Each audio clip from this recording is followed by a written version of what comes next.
Hello, everyone, and welcome to Awfully Silly, the awfulliest, silliest hotfix show there is. My name's Conception. I'm the host of the show. I'm very excited for today's episode. We're going to be doing some fun, silly handheld anime games. I'm very excited, as you can see, what our first game is going to be. It's going to be a great time. It's going to be a great time. It's been a little bit since the last episode. I missed y'all. I hope if you were tuned into Awesome Games Done Quick 2022 online, I hope you enjoyed the event as much as I did because it was wonderful. But we're happy to be back. Happy to be showcasing some awfully silly games for you. Just to go over a few things before we get started, of course. Awesome Games Done Quick 2022 online is over, but Hotfix is year-round. Go on over to gamesdonequick.com/hotfix for more info so you can see some other shows such as this one.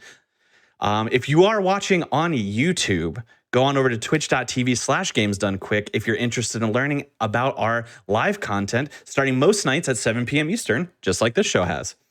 All revenue, all taxes that GDQ earns from subscriptions and bits for the month of January, so you still got a few days rather, will be donated to the Prevent Cancer Foundation. We've reached $3.4 million raised so far. Let's see if we can get it to $3.5 million. That's a nice round number I would love to be able to hit. So continue to subscribe, get your bits in, anything that you can do to support. If you're looking for some more marathons, GDQ style, Frost Fatales is coming up. It's going to be February 27th to March 5th. Go ahead and use !FF in the chat or go to gamesdonequick.com/framefatales for more information. Cannot wait for that. Going to be excellent.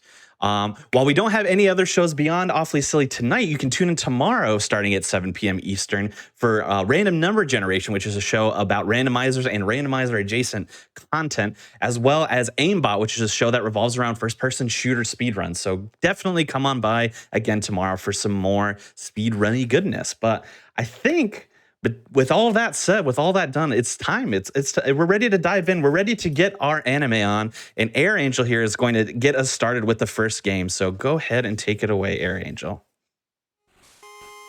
Hey everyone, welcome on in. Again, my name is Air Angel. You might know me as another GDQ Hotfix host. I host Game Masters once a month. But today I'm here as a runner and I'm super excited. And thank you for having me on. I haven't played this game on Hotfix since Fleet Fatales 2022. So if those of you who don't know Sailor Moon R on the Game Boy, there is a Sailor Moon R on the Super Famicom that was played during AGDQ 2022. I also played that for Flame Fatales last year, and it was super fun. But I also played the Game Boy version, and they are very, very different. One is a brawler. The main base story for this game is basically sort of like you walk throughout the town and you talk to people, and then there's like a platformer level where you sort of like evade enemies and then defeat the boss. But so we're playing arcade today. So basically you don't do any of the story part. You just go to the platforming part and you defeat the bosses. So that's what we're going to do today. All right, we're going to get us started. All right, I'm good to go. In 3, 2, 1, go. Woo, good luck. All right, I prematurely said go. I forgot to pick a character. It's funny. Sorry, welcome to Awfully Silly, where Air Angel just laughs her head off. Off to a wonderful start. Happy Monday, everyone. All right, so as you saw right before I had a panic attack, is that you can play as any of the inner Senshi. Basically, in the very first game, you could only play as Sailor Moon, but now you can play as the other characters. I'm playing as Sailor Mars today, as per request of the host and the amazing tech chick personnel that just so happens to like foxes. So y'all are gonna have to figure out who that is. But I like Sailor Mars playing because she's pretty quick on her feet. So every Senshi has a different thing that they throw. And I'm pretty sure Mars throws sort of like a Firebird-esque type thing. I am dying a bit, but that's fine. So basically, each level consists of, yeah, like tiny little jumping platforms, and then like a random boss fight that you can just spam, and that's it, boss down, which is kind of nice. The game mechanics of this are pretty simple. You just jump and shoot. And the routing is pretty straightforward because you can only really go one way.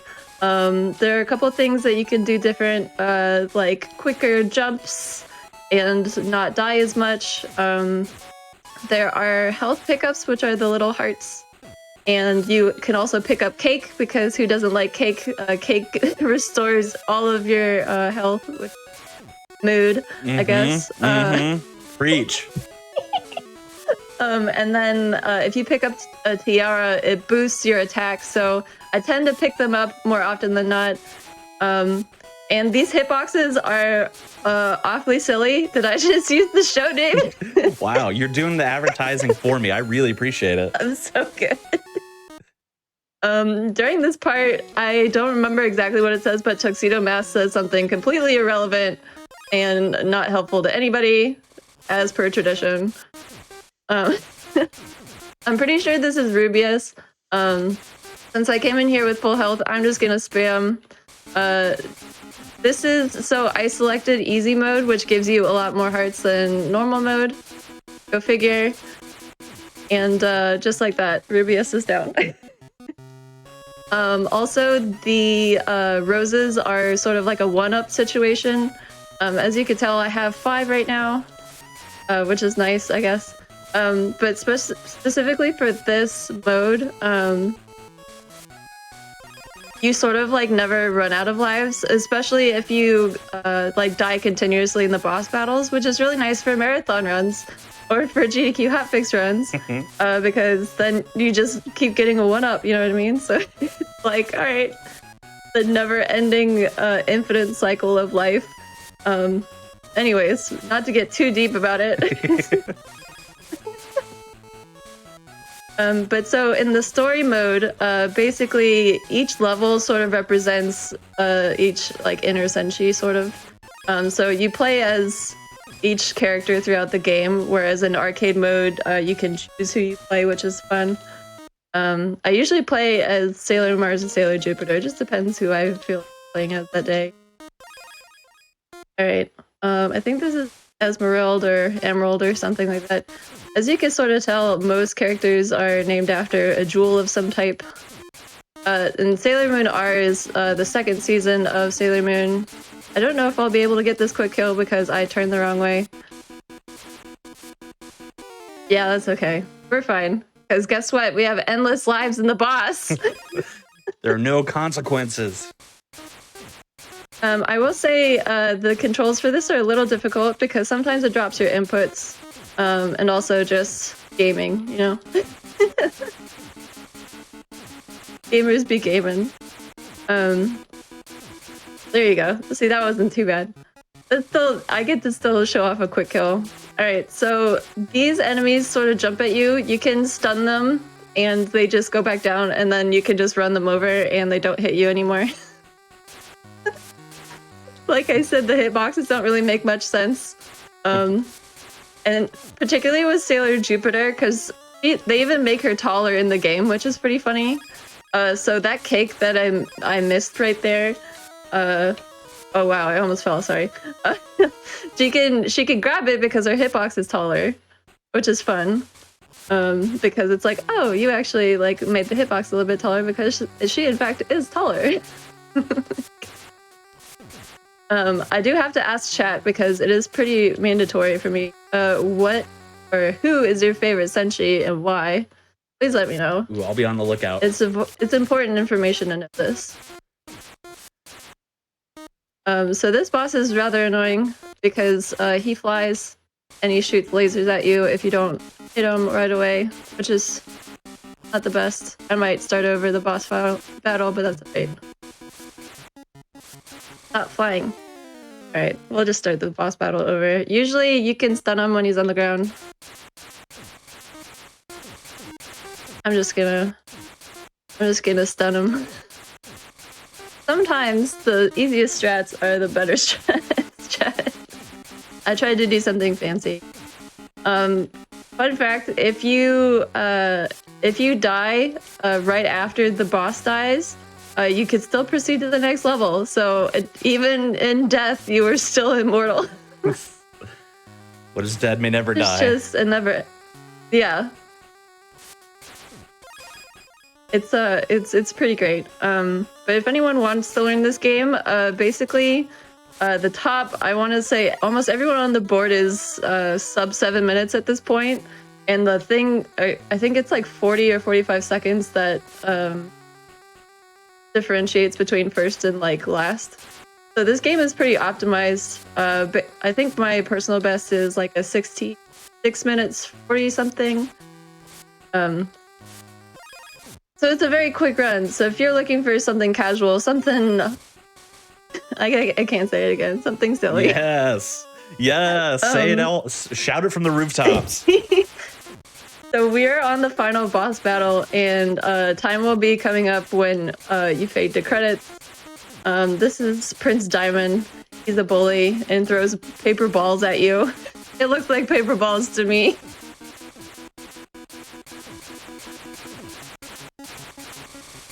Being a jumpy person. All right, and time. We did it. Woo! Save the planet. That's What you mean, sir? That's got to be the fastest time anyone's ever saved the planet, right? Like, just generally speaking. I mean, just like overall, like a world record of saving the world, and I'm here for it, honestly. So you can only get that content on Awfully Silly, let me tell you. Yeah, exactly. But yeah, so that was Sailor Moon R on the Game Boy. If you enjoy quirky, kawaii, retro games, you can follow me at twitch.tv/AirAngel, on Twitter and Instagram, AirAngelTV. I also do digital art. I mod Game Boys and stuff. I do my own things. I do a lot of things that are sort of out there, and as long as it's cute, I'm into it. So yeah, and catch Game Masters next week, because I will also be on Game Masters. But I just wanted to thank Conception. Thank you so much for having me on. I always like showing off this game because it is ridiculous, and I don't know. Yeah, no, completely. Thank you for being here. I knew when I needed a cute anime game that was short, there was one person and one person only that I could go to, and it was AirAngel. So I appreciate you being on here. And yes, please check out Game Masters. Hotfix is awesome. So watch Game Masters. Wonderful show. When is that next airing again? Can you remind the people? So my show will be next Tuesday, and then it's every 2 weeks. So fan_TV does the second Game Masters month, but I do the first one. Yeah, and it's just like a rotating cycle. So it'll be fun. I don't think the content is to be released yet for next week, but it's gonna be some memes. Yes. So I hope y'all are ready. If they're watching Awfully Silly, they're ready. They have to be. Yeah. If you enjoy Awfully Silly, the silliest of the silly, then you're gonna like next week, because there's gonna be some memery, trickery, some weird stuff happening. Yes. And I'm really excited to show it off. Yeah. But yeah, can't wait. Stay tuned for Beyblade. Let her rip, I guess. Yeah. We talked about that. That's what they say in Beyblade. So we're gonna be letting her rip plenty, coming up next year. So don't go anywhere. Well, we're gonna take a little break here. So if you need to stretch and stuff like that, now is a great time for it. But if you love your silly anime handhelds, you're gonna want to come right back after the break to check out some Beyblade action. So we'll see you soon.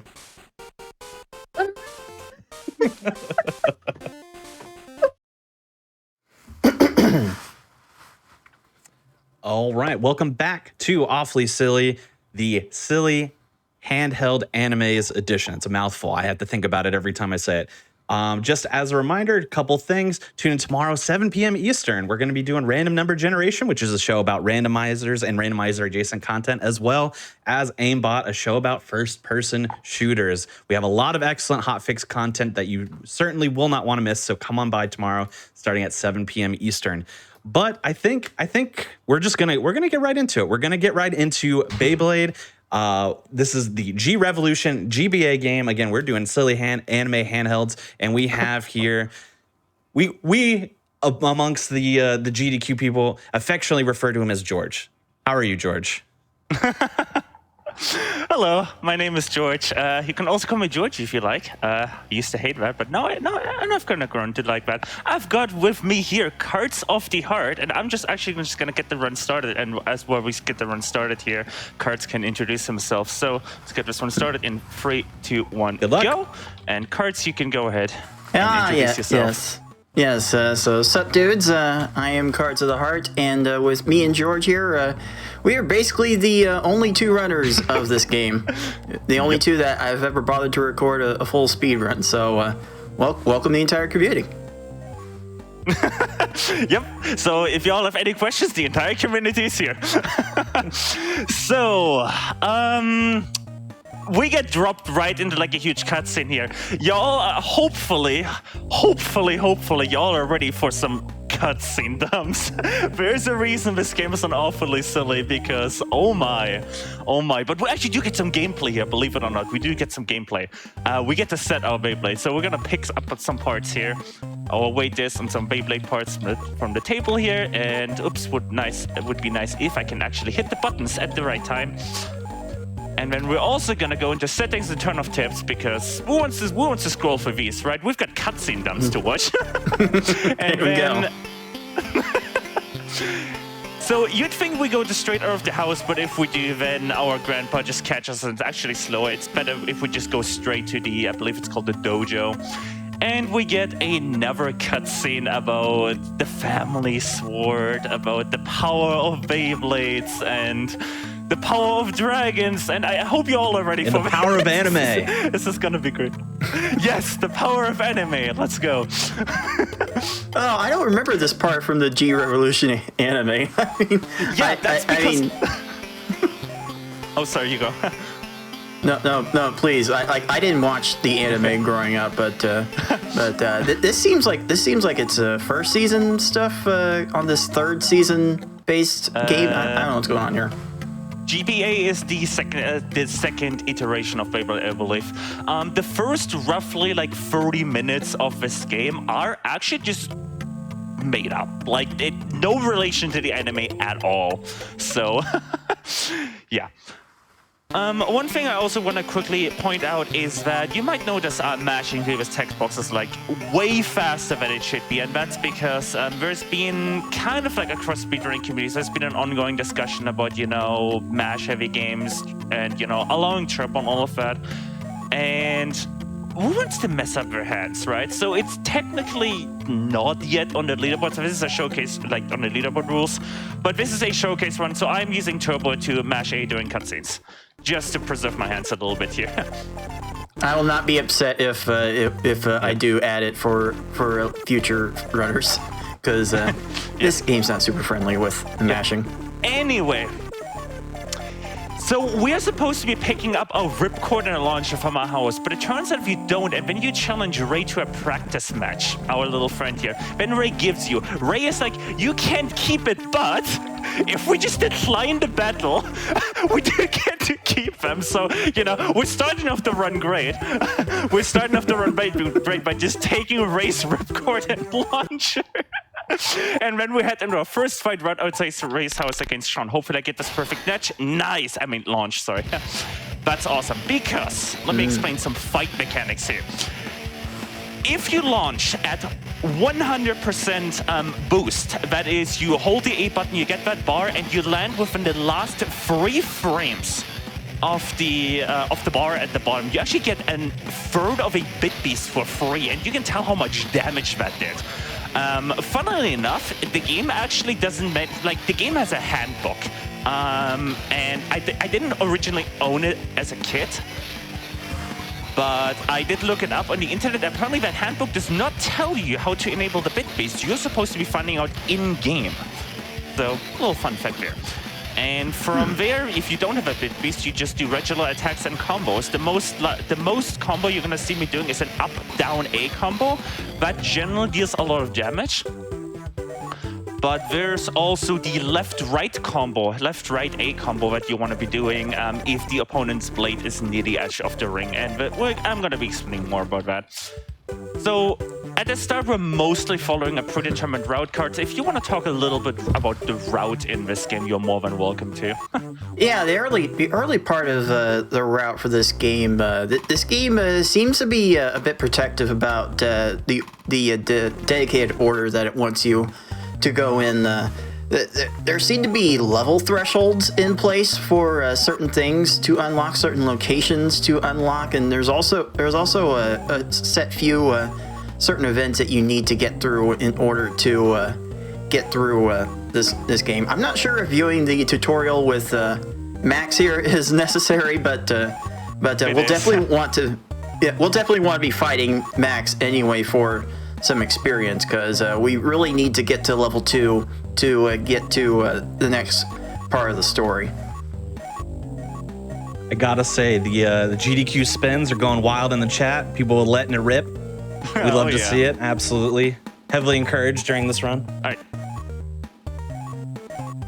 So little change of plans here is I'm actually going to decline the battle here because I will be fighting Max, but I will decline the battle due to a safety save here. Because if I miss this upcoming next launch, then I will not be able to beat Max, and that's just bad. I would lose my blade, and the run's essentially dead at that point. So safety save here, just to make sure. Hopefully this isn't the last safety save. Oh, there's one more, but right. All right, full focus. Oh, yeah. I need to get this free frame here. Here we go. No! Okay, well, we are straight resetting that one. That's a good start. Because there's no way I can beat Max with that. Ah, that's unfortunate. We're starting off great, folks. We're starting off great. It's the first time I have to use a safety save in a marathon/event setting. But yeah, the game also has a lovely title screen, which is not a pause time in a run. This would count on time, so y'all get to sit through all the people who make this game possible. Why are there so many splash screens? Why? Oh, yeah, Why do we need so many? You can tell I haven't needed to do this like ever, because I didn't know what to do there. Props for being well prepared for it, anyway. Oh yeah. All right, let's hopefully not miss this one this time. I swear to God. Are you okay? I'm just gonna try it, and if I fail, then what? No, there's no way. Oh my God. Okay, if I'm gonna do, I'm gonna. This is gonna make the run invalid, and I'm gonna fast forward for this at this point. That's just super unfortunate. I'm also gonna do a. I'm also at this point just gonna do an emulator save state at this point. So I am playing not on original hardware, unfortunately. Do not own that. But at this point it is safer. What did I just do? I don't even know what I just did. I have no clue what just happened. I'm extremely sorry what just happened. Okay, we're technical issues on my end. Sorry, folks. Just gonna do that again. And I believe I have had an accidental sound effect there. What is happening? I just lost my safe state. That's not good. Ooh. I have a sound. I'm so sorry. I have like a sound effect. I have like a bottom sound effect going on. This is bad. I am extremely bad. Police, let me just quickly figure out what the hell. I am extremely sorry. We might have to restart the run. I am extremely sorry. But I think I hit an actual wrong key and I like reloaded everything. Sorry, folks. Great start. Let me quickly go to workshop, XP 60. What's my inventory on this save? I might just be able to... No. I'm extremely sorry. We're going to have to restart this. I'm just going to fast forward for like the start. That's just my bad, hitting the wrong key and just losing my entire save. I'm extremely sorry. I did not expect that to happen. Also, I just full screened by accident. Sorry, that might have like covered everything. Very, very sorry, but my nerves are kind of like getting to me. We are going to just very quickly just fast forward through everything here. No problem. If that's okay with the producers, obviously. Of course. Are we going to restart the timer then, or are you going to keep on the same timer? Yeah, that's fine. You can just kind of like estimate the timer. I am extremely sorry about this. That is just That's all right. Things happen. That's just my bad. And yeah, you can see what happens if you actually do the thing. Mouse. Oh yeah, did you have mouse cursor on my? Oh my god, everything's just going on. That's great. All these technical difficulties sounds like one of my streams. I guess it gives you more time to talk about routing if you want to. Yeah. So we have a level 2 threshold we have to get to unlock one area of the game that requires you to get through a bunch of thugs. Essentially, in order to advance to really the part that's actually relevant to the G-Revolution arc of the anime, you have to beat up Max, and you have to beat up Ray later. You have to beat up those thugs I mentioned. You have to beat everyone in the park, and then once that happens, a new character gets introduced to the story that actually starts the G-Revolution part of the game proper. So we're mostly focused on just trying to hit experience thresholds in the very beginning here. All right, let's do this one right. All right, I am really sorry. We're back where we started, so you can just kind of estimate the time at like where we were at the time. But I hope you all enjoyed that super quick fast forward there. I'm gonna, do this again fast forward because you've seen all of this. Again, extremely sorry about all of this. I've generally again, I've never had to do a safety save. Actually, use my safety save for a marathon. So. First time ever. It's literally that's never happened before. Why can I not? What is happening? It is a 3-frame window to hit the boost. The nerves are getting to me. I'm so sorry. The nerves are genuinely getting to me. So it's 1/20th of a second to hit this boost window. Yeah. As far as I remember, you have to get at least 95% power and 95% boost to get this perfect launch. But the boost only increments in a way so you can only get 96 or 93.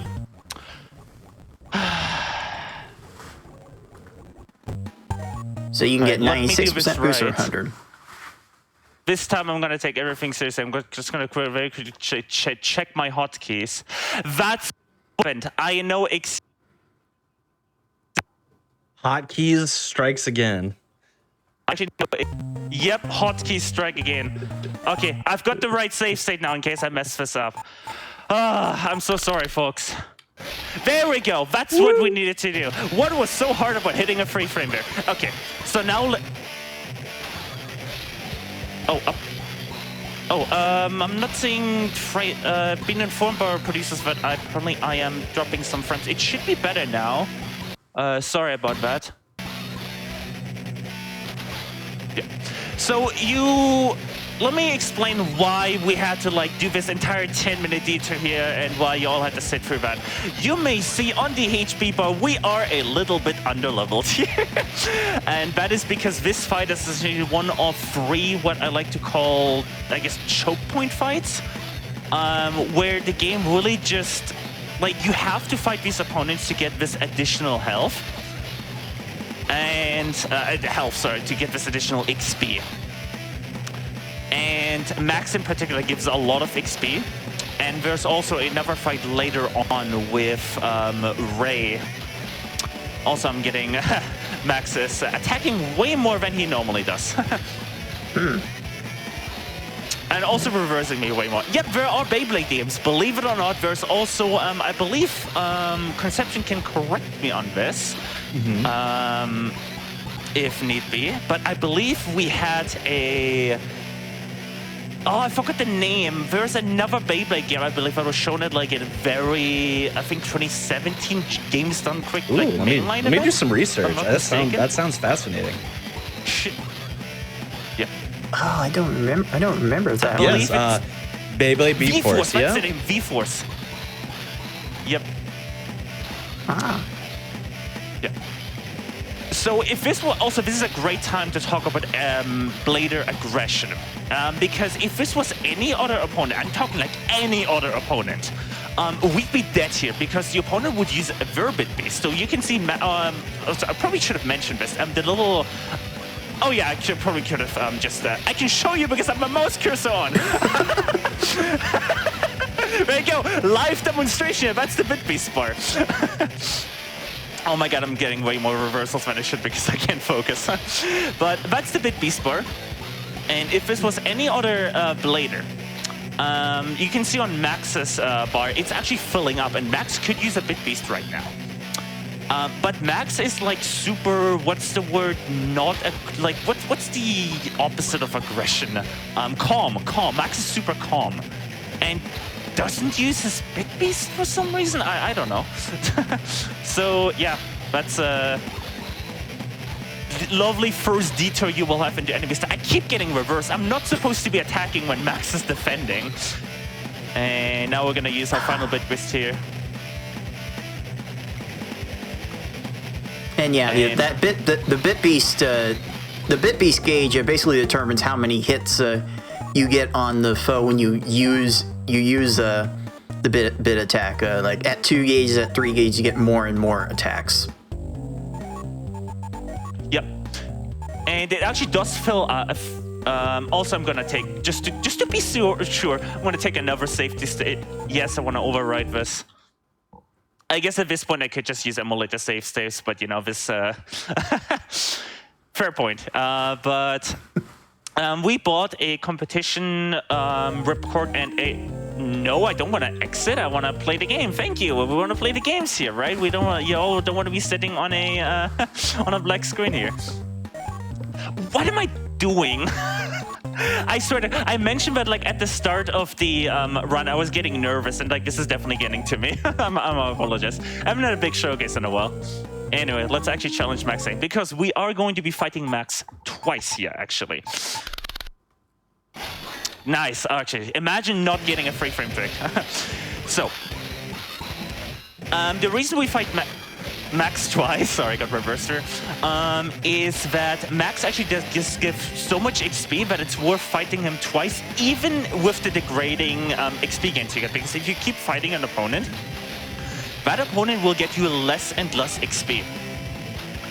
Interesting enough, if you keep losing to an opponent, that opponent will still give you the same amount of XP. You actually get experience, believe it or not, you get experience if you lose. That has been the debate of a reroute I attempted by losing to Ray over 20 times, this is not a joke, at the start of the game to get to level 2. And that reroute ended up being slower by 5 seconds. Oh my goodness. Wow. Wow. So, I had no idea. Yeah. This game's got it all. This game's got routes and things and yeah, let it rip. Go. You know what? I'm honestly fine with this chat just being GDQ spin for the rest of the run, but yeah, like. I love it. The fact that there is a very distinct possibility that with some minor changes in the game, losing to Ray like 20 times could have been faster is just like, that's why this game is on here, by the way. Also, I missed my combo. It's quite literally throwing for content. Quite literally. And it was almost a speed strat, but that was pesky 5 seconds. Yep. Also, if I can just distract for a moment here, I saw somebody post a very interesting comment in chat, and I would love, Conception, I would love if you told the people about what happens to the GDQ revenue this month.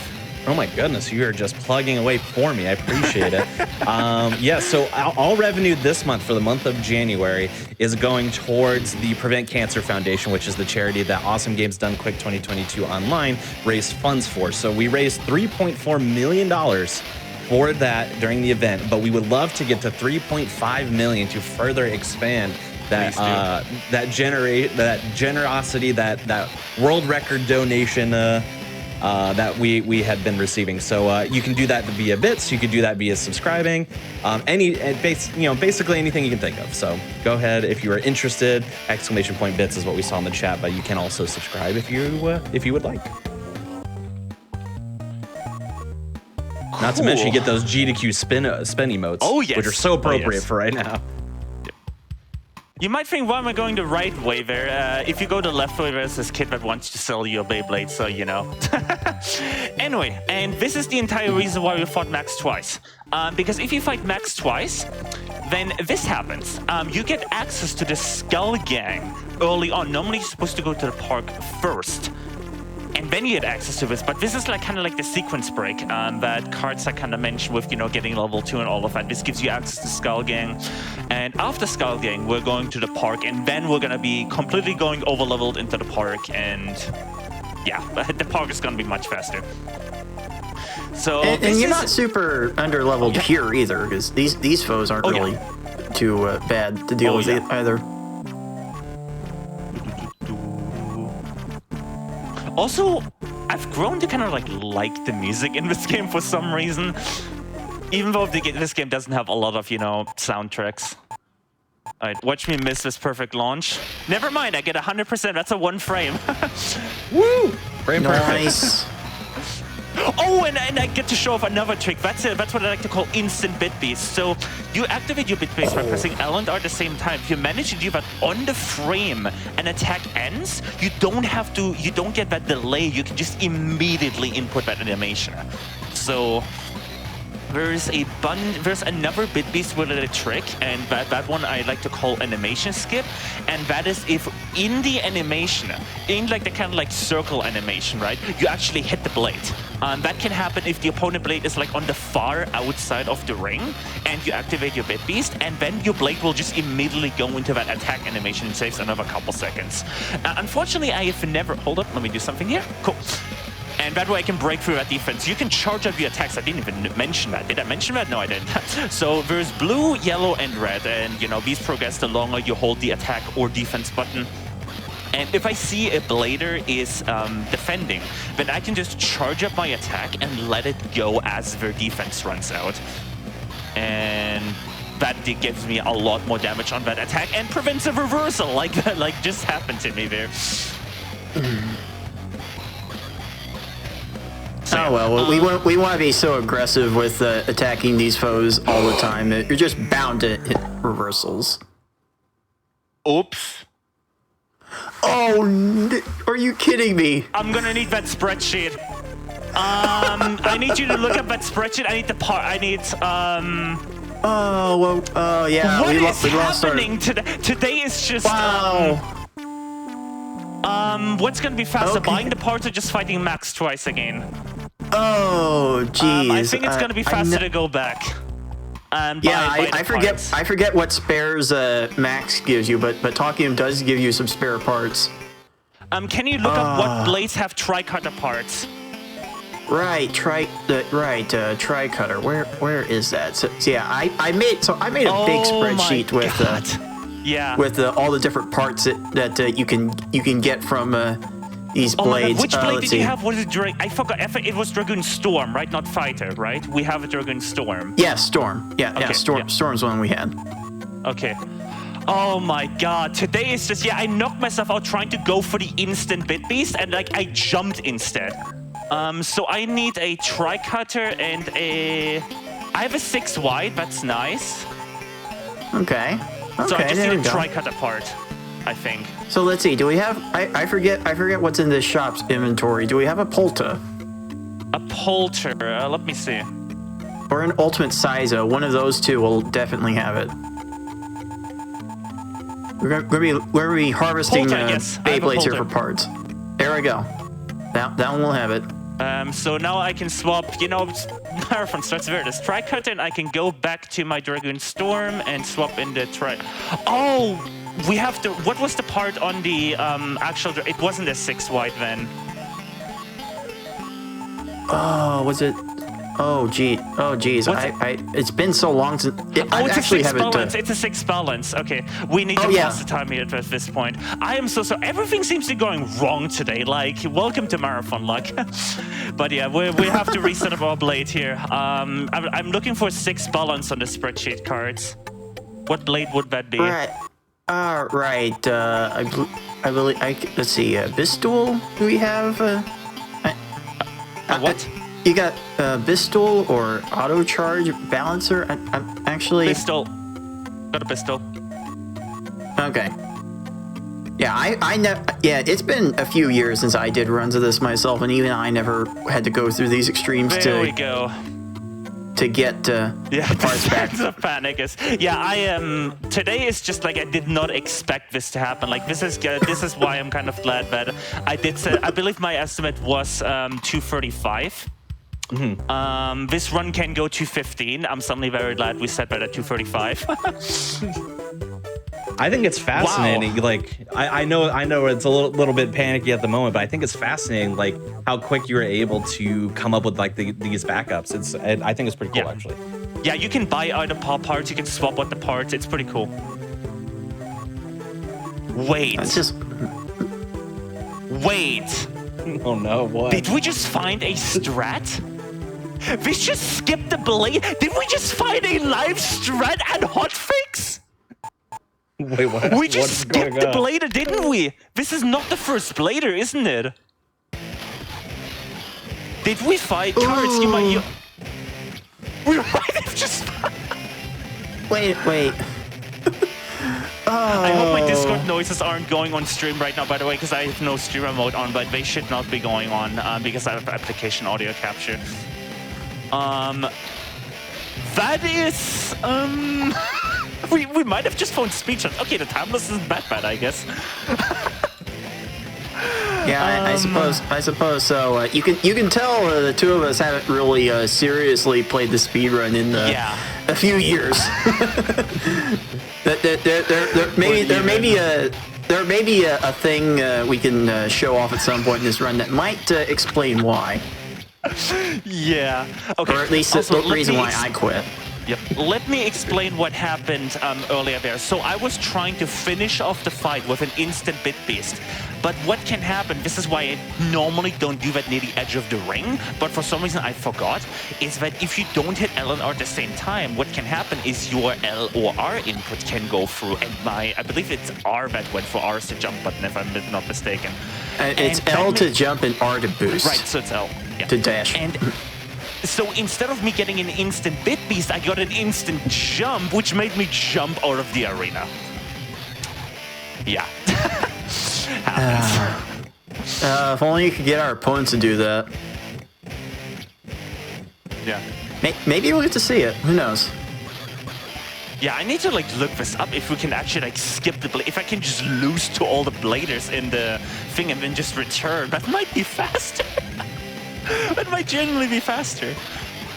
But yeah, live strats only here on GDQ Hotfix. Yeah, you would think this is testing grounds, but no, indeed, this is awfully silly. This game is, I believe, slightly too old for testing grounds. What is it, 2004? No, this is definitely not going to be no water, especially with me having to, use save states and stuff. Oh my god, I spent all of my energy in like the first 30 minutes of commentary. How am I going to have enough commentary for the rest of this? But that's fine, I've got cards here. I've been through this block a few times. I definitely remember some of the grind it took to get through this. Let's see. Yeah. Also, this is a good time to talk about what I like to call cycles. So this is a bit difficult to explain, but let me try. Let me try. So the amount of damage you have to do to fill up your bit beast to 1/3, as I have right now because I have a perfect start, is actually roughly equal to the damage you do by that bit beast. So say we fill up our bit beast and in the process we do 600 damage. At that point, our bit beast will also do roughly throughout the course of the game 600 damage. These two numbers are always going to be kind of similar, if that makes sense. And this is where kind of like cycles come into play. So I like to think as the enemy health as a multiple of that damage in that way, right? So if you have 2 cycles, the game plan is get your bit beast in, and then do the second cycle essentially, and do that damage. But then by the end of it, you're gonna have a bit beast left over. So on bladers that have a very close to an even number of, health cycles, right? So say right now 600 damage on our bit beast, and they have 1,200 HP. Missing the perfect launch isn't that bad because you would just swap the order around, right? You would, instead of, using your bit beast first and then doing the damage to, get that second health, the last 600 damage, you would just do them in reverse. So the closer, that the blader is to that round number, to that even number, right? Quick maths here. Quick maths here. If your teacher taught you, if you were sitting in school, right, and you were like, I'm never going to use this math, right? Proved you wrong. Only on GDQ Hotfix you're going to get told that, your math class in school was actually worthwhile.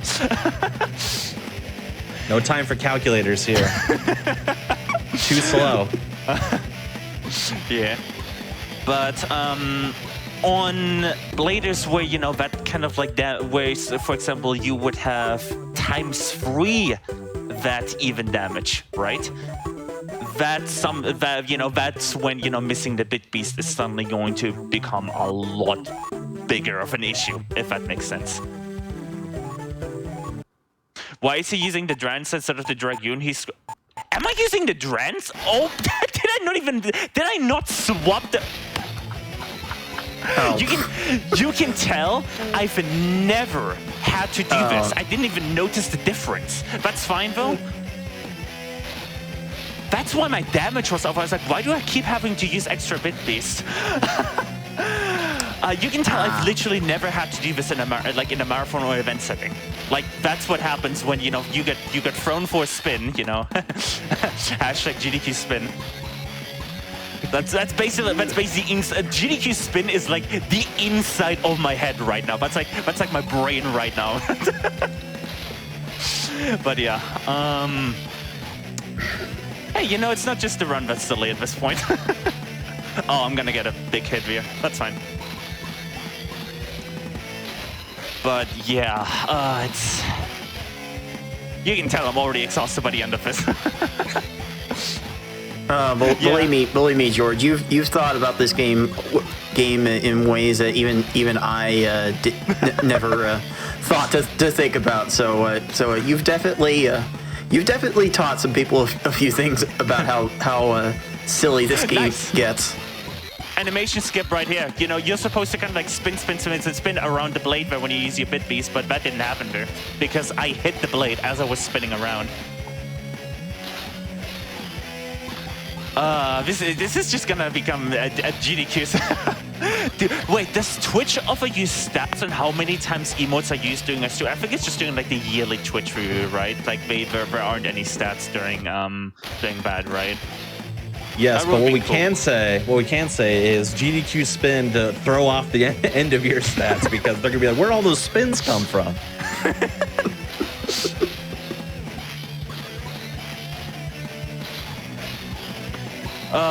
Yeah, you could say, hold on. While I have that sound effect on deck. Oh no, I can't use Big Spin. I would load my save state back so because it's set to F1. I just realized that, yeah, because I did have some, because apparently I reused a scene collection, and that had some sound effects left over. But if I use it, then I'm gonna also reset it like the same hotkey as my emulator. So, yeah. All right, let's actually finish this fight, and then swap the blade. Yes, let's. I gotta say, I haven't seen these foes jump so much. Like if we can hit these foes at the precise right time when they start their jump, we could knock them out. Oh yeah, that is super rare though. Like them jumping is like so unbelievably rare. But she's Beyblade. Okay. It was. Where's that blade?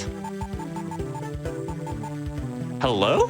Dragoon. It was at the top of the list. I was like, I wasn't looking at the top of the list for some reason.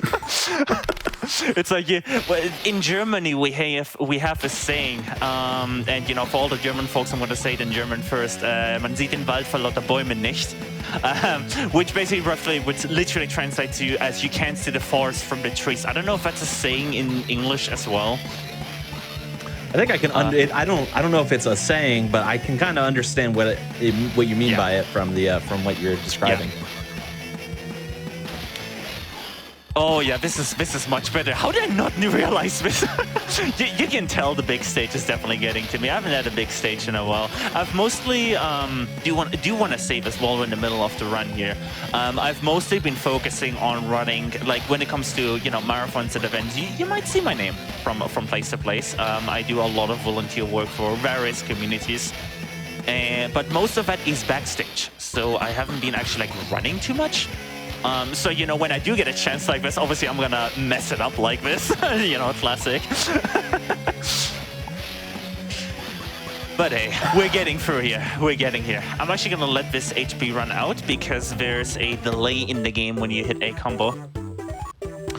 And that's Skull Gang done. Alright, every section of the game is gonna have a mess up on me, I promise at this point. Anyway. You know, I just realized we're actually gonna be slightly more over leveled now because of that, because we have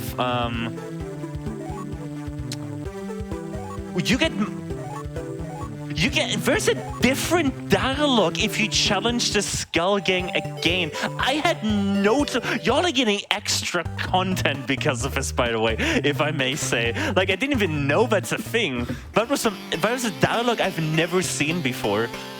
Huh. But yeah, I love it. Yeah, we're finally going into the park. This should have happened like 50 minutes earlier, but hey. Park is where it really matters that we get the launches, because if we don't, the park opponents have. Of course, I say that and immediately don't get it, but you know, classic. The park opponents have a lot less HP, so getting the Bit Beast, alone deals like 2/3 of most of their HP. So missing a perfect launch here is like a solid 45-second time loss.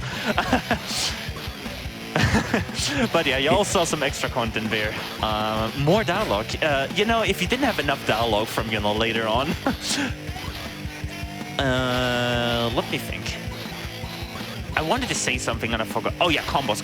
Yeah, perfect opportunity here.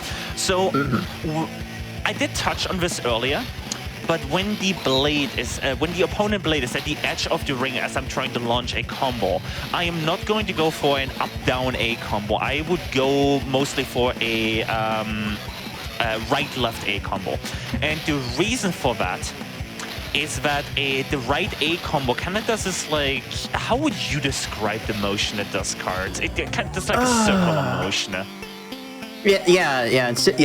You're definitely circling around the opponent just to get. Usually, it's just to get a couple of hits. It's the shortest. It's the shortest combo animation by a good margin, but it's usually very weak. But when your blade is running against the edge of the screen, then inevitably your motion is just going to run into the opponent's blade, and you're just going to get so many more hits as a result. There you go, perfect launch. And now you're gonna see how we will absolutely shred these park opponents here with an instant Bit Beast to start it off. So look at that 700 HP and just look at it all being god! Like, welcome to park. This is what most of the park essentially comes down to. You have, I believe, it's 6 or 7 fights. I might be miscounting. It's here 6. and yep, it's 6 fights, and most of the fights are going to be like this, where we get our perfect launch. We hope that doesn't happen. That's the wrong combo. Nice, got the right combo. Yeah, you can see the combo there. And that's what most of the fights in the park here. This is where things start to get repetitive in this game. So fair warning, this game has a little bit of repetition, but don't worry, we have plenty of stuff to talk about, especially for the anime and stuff. And if there's I just heard some Discord note. Did anyone just join the voice call, or am I imagining things? I think you're imagining things, but that's all right. Oh no, I know what's happening. Hey, if we don't have to, if we're having some repetition apart, I can just tell you under the stories. Mobile Discord has a really funny bug where the first voice channel you join us is the channel you're gonna be receiving like join and leave sounds. So I was in another Discord like 2 hours ago setting up tech stuff for a tournament that I'm helping with, and now I'm getting repetition not repetitions like the sounds in my ear every time there's someone in that call joining. Oh no. Oh, okay. That's fine. That's just that I'm just gonna have to live with that. Anyway, we're gonna fight I believe Sarah is her name.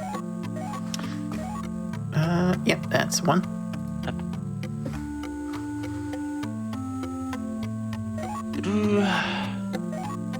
Just gotta get this perfect launch. There is a little bit. Kenny makes a at the end of his fight. Kenny makes a slightly not too bad, but just something I wouldn't say. So make of that what you will. This game was released in 2004. But Tyson's open to welcoming. Kenny needs a lesson. Kenny needs some hotfix ad cards to watch. I suppose his line hasn't aged super well. Yeah. Speaking of those, by the way, while we're on the topic, trans rights and human rights, and if you don't agree with that, the door is right there. So yeah. Anyway, let me make sure I finish up this fight here. And then we're gonna head straight into the next one. Yeah, Tyson makes it. Yeah, that's Kenny. Boo Kenny. Can we get a boo Kenny for that in there? Where am I going? What am I doing? Oh my god, I got confused by the map. You can tell I haven't played this game in a while. I did some practice earlier with like launches and stuff, but for some reason like the map layout there confused me. Anyway. Yes, more GDQ spins. Never get enough. Beyblade was super popular at your elementary school when you school back. Yeah, that's what happened at most schools, didn't it? That's basically what happened at like most schools, right? Because like think about this, right? You have metal objects spinning at like multiple times a second, right? In an uncontained arena. It's not gonna be long before something happens, and that's why we play video games. Yeah, I remember as a kid having one of those like big, very flimsy, very thin like arenas. It's kind of like a giant half bowl in a way. Yeah, I have one of these too somewhere in like my it's somewhere in a we moved 10 years ago to the city. It's somewhere in a crate that we still haven't unpacked. Like it's just sitting there. I was thinking about getting it out for this stream and kind of like, like at the end of it, just, pointing my camera at it. But we're moving cross city in like 2 months, so See, that's interesting. That's interesting. I just moved recently myself, and the first thing I unpacked was my Beyblades. Oh, what? Really? Yeah. So I mean, it goes Beyblades, kitchen utensils. You have to prioritize. You do have to prioritize. Could have turned on my Discord volume here on my phone a little bit. It was blaring in my left ear. I've got a little bit of a weird setup for my stream because this is another thing I do want to quickly point out. As I said, you know, this is a little bit repetitive here.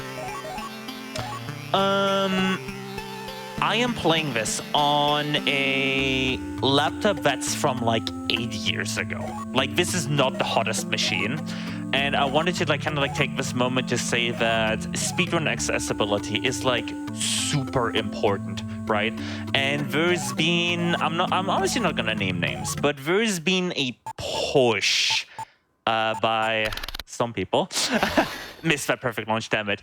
Kind of go against that in the broadcasting sphere, and like, please don't. Like, there are people sitting, you know, that just can't get better hardware. And accessibility is just such a cool thing. Like, you can play, like, I just want to say, you know, if you have a cartridge, right, to like, you know, get your game data from, then this game is super easy. Like, literally just fire this up. We're super friendly towards, you know, emulation and leaderboard as well. And this goes not just for this game, but also for, like, other communities. Like, I don't know exactly how to say this, but like, if you're running a community, please, you should make a best effort that your communities are accessible to as many people as possible. Because else you are excluding people for reasons they can't control. And I feel like that's wrong. So I wanted to say, you know, say that on stream. Because that's a cause that's really dear to my heart. Accessibility is super important. And that's also why, you know, my quality isn't the greatest. And I believe we are done here. That was the 6 fights off the park. Unless I miscounted, right, Park? right, cards? No, I think we're good. Although as soon as you can, George, you might want to turn off tips because I think they turn back on when you restart. Did they reset? Oh, they might have reset. Anyway. Oh well. Would you like to try a practice match? Yes, I will take in a safe state right here. And I got the perfect launch, so I don't have to use this. Nice, cool. So this is the raid fight. After the park, we go straight into the raid fight. And this is like another one of these really hard fights what we do just to get a lot of experience from it. And you might see that Ray has a lot more HP than we do. And you might be like, hey, didn't Max have a lot of HP and you didn't have a problem with it? Yes, but Max wasn't aggressive. Ray is. Ray uses his Bit Beast like immediately. And also we're gonna get reversed if I do that. So this fight is actually, even if you get a perfect launch, if you play this bad, if you keep getting reversed, you can still lose this. I predicted that Ray was going to defend this, so that's why I didn't attack immediately, and that's why I'm, you know, charging up my attack here. Beyblade is... okay, can somebody screenshot that? That's chat message of the day right there.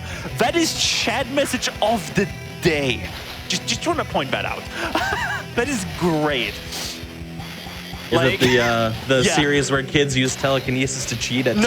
No. Beyblade is Dragon Ball with tops. I like that. Yes, both are wonderful.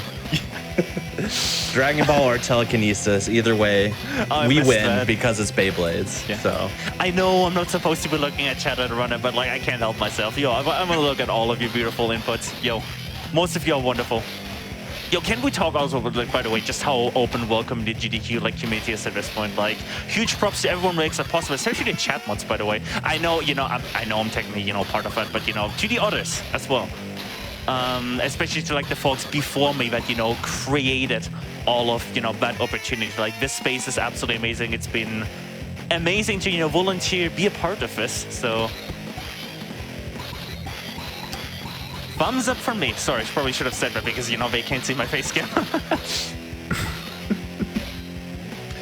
Anyway, that's our first big piece here. I split them up because I don't want to risk over damaging Ray. I don't want to be like in a situation where, you know, I do my bit, I spin up my full 3 out of 3 bit beast. And then, oops, didn't want to be mashing there. It's a habit. It's a habit. Even I get into it with this game. You just want to be attacking. Oh, no. Okay, I got lucky there. Ray charged up a big attack as well, which allowed me to get my big attack in. I was really tempted to hit the dodge key, but I confused the keys, and like last minute I was like, if I hit the jump key in the wrong moment, then I'm gonna jump out of the arena or something. Okay. Like, not that ever happened before, like jumping out of arena. Like, that's never happened before, right, Cards? No. I never seen it in any runs of this game, especially didn't happen earlier. I don't know what you're possibly talking about.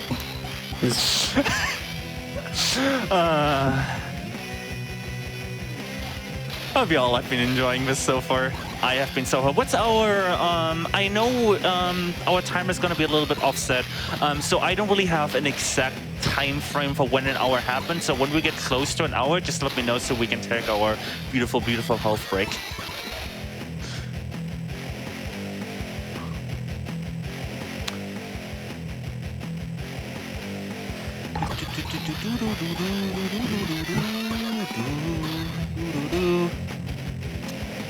I don't know. This is my favorite battle theme, by the way. This battle theme is really cool.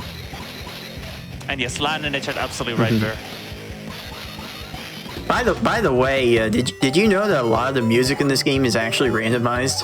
Like you can enter and re-enter the same areas, and you can get different music to play. Oh yeah, oh yeah. You get every time. Anyway, we're gonna go back to the park, and this is where the anime actually starts. All of this until so far has been complete and utter filler in the game. This is where the anime starts. Daiki rolls into the park, blaze storming. You should see the scene. By the way, want to point out, all of the episodes of Beyblade G-Revolution are watchable for free on YouTube on the official channel. You can watch all of them. This is not a joke. They uploaded these years ago. So you're welcome. Go enjoy yourself some Beyblade G-Revolution. And here's Daiki. This is the actual like first fight in the anime as well. And Daiki is, you know, if you think Ray had like a big aggression stat, oh, Daiki. So Daiki literally, Daiki will, the pixel will go over for Daiki to be able to use his Bit Beast. And he's gonna use his Bit Beast. Like, it's actually kind of annoying in a way, because you will, that also is, the most optimal way to use your Bit Beast. And it makes you, obviously, when your opponent uses your Bit Beast, you're gonna be stuck there, waiting for that animation. So you can try and delay it by just saying it again and again. Stage is getting to me. By attacking again and again. But at some point, the opponent will just, because there's kind of like a cooldown. When you get a successful attack through, there is a cooldown where you can't do any actions, but the enemy can. And you can see it right there. Daiki was able to spin up attack before me. And I got lucky because Daiki was trying to spin up a big attack. And so what will eventually happen is Daiki will just be able to put his Big Beast through.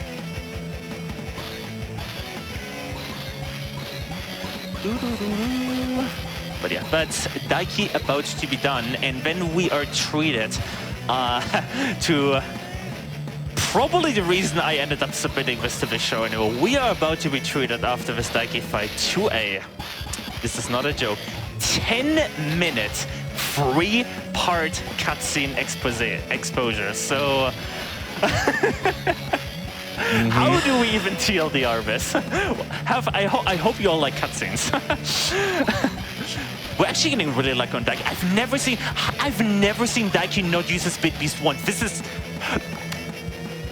really, you had to ruin it, Daiki. I mean, we still won the fight, but Daiki really had to ruin it last moment.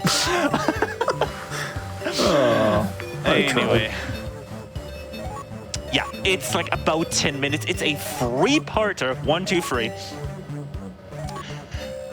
Starts off with this mysterious character, Jin of the Gale. I don't know. Do we want to talk who this person is, or do we want to leave it as the shocking surprise for the end cards? What do you think? Yeah, I think the spoilers would be kind of massive to tell everyone exactly who Jin of the Gale is, but we'll definitely see him later. Let's just say that. Yeah, we will see him later. Give it up for like this animation of like all the reporters asking questions like that. That's definitely like they put a little bit of detail in this game. I say a little bit. Emphasis on a little bit, but World Championship, yay, we can compete. And Tyson's immediately like, Ray and I, Kai and I, and Tyson's like, I'm gonna make it, right? Tyson's character in the anime has definitely a little bit of an ego to it. Like, there's no denying that. Tyson is definitely very much self-centric. Anyway, so, the game... Can I, like, please go away, centered over the bridge? We're gonna go to the BBA HQ. We're gonna be like, hey, can we please sign up for the World Championship, And they're gonna be like, no, we're closed to today. What? Oh, right, it's only on one text box, I forgot. And we're gonna head back home. And surely, that Daiki kid, right? That, like, stormed into the park and challenged it to a battle. Surely he didn't, like, follow us all the way back home, right? Oh. No. Oh. Really? So this is where it gets really funny. This is where like this game just gets like so bad it becomes good. So Daiki, like in the text, in the like dialogue, Daiki is gonna be like, I'm hungry for battle, and then Grandpa offers, us to like eat. So. Okay, that's my best expression of that cutscene right there. You're welcome.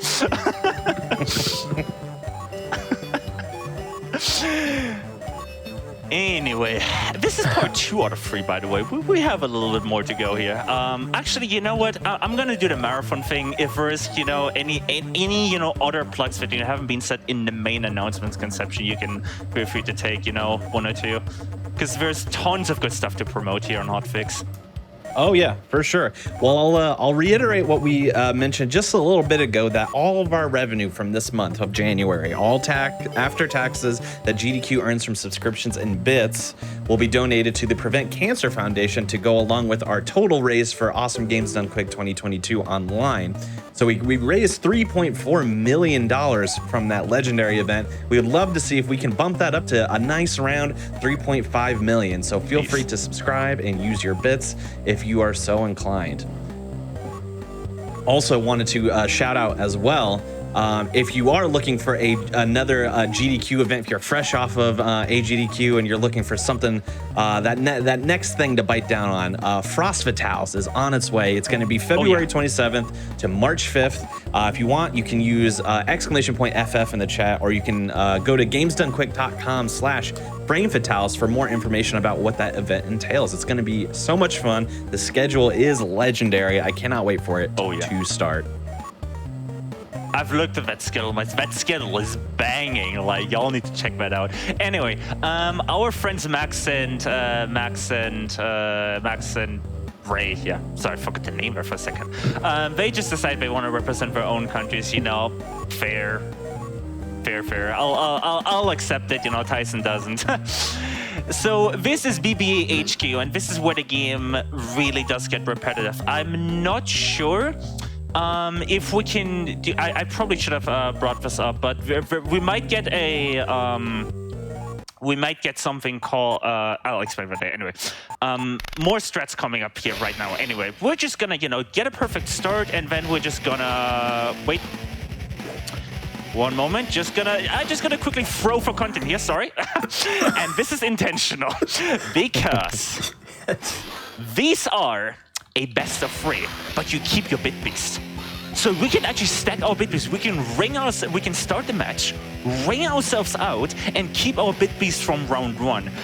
This is a strat that I want to tell the story. I found out in the middle of a run while I was running this for PB 2 years ago. I was like, hold on, couldn't I just ring myself out? And it worked. Literally in the middle of the run, I was like, how can I do this routing right and everything right? And that run ended up being by like 5 minutes.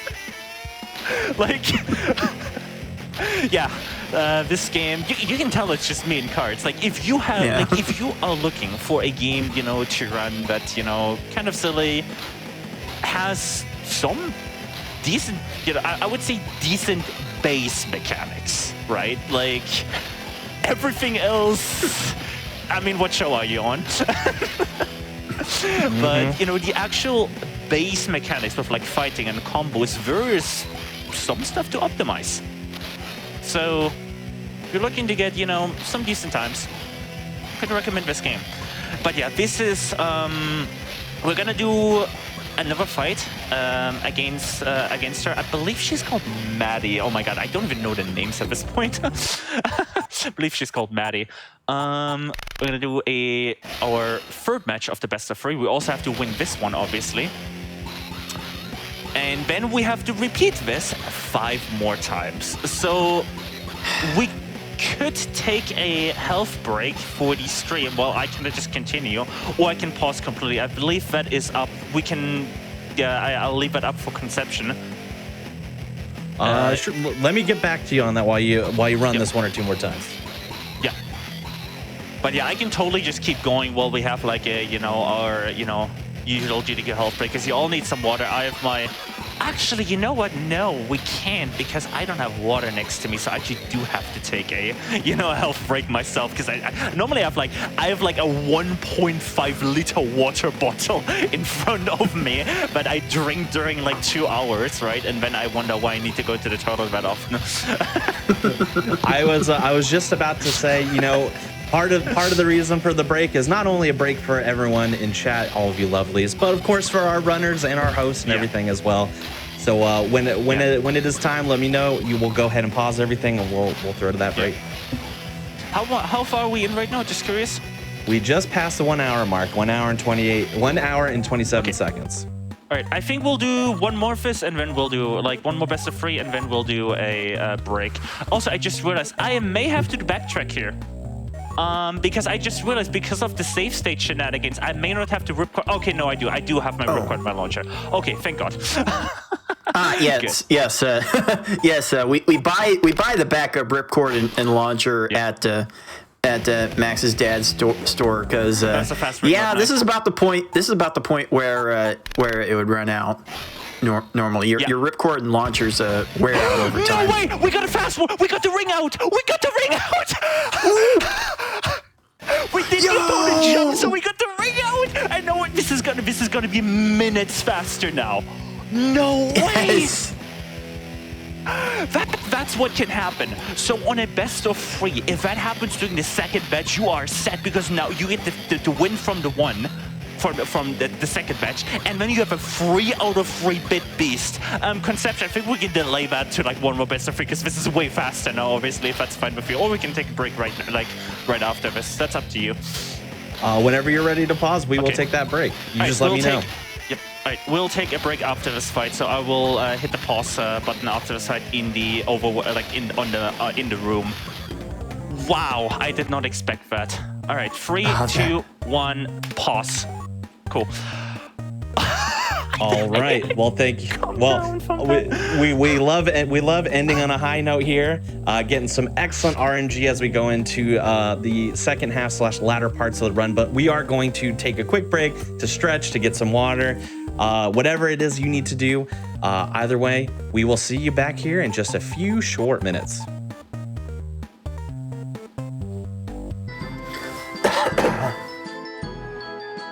All right, and welcome back to Awfully Silly, the silly anime handhelds edition. We are still spinning. We're still getting our GDQ spins in the chat for Beyblade G-Revolution going on right now. So whenever you are ready, just give us a little countdown, George, and we will get the timer started for you. Heck yeah, just wanted to quickly point that out. I like that game a lot. Where's my audio? Oh, my audio is gone because I paused the game. Anyway, we're gonna get this run right back on track. We just got done, you know, with 2 out of 6 fights here in the VBA HQ. And we're gonna resume in 3, 2, 1, go. All right, so we're gonna do that a lot more times. And there's the ones like that. Yeah, figured I'd do a little bit of a start thing there. Gotta spice up a little bit. Oh, what am I doing? Oops, I just forgot where I am. That's fine. I can still do a ring out on fight 2. That's totally fine.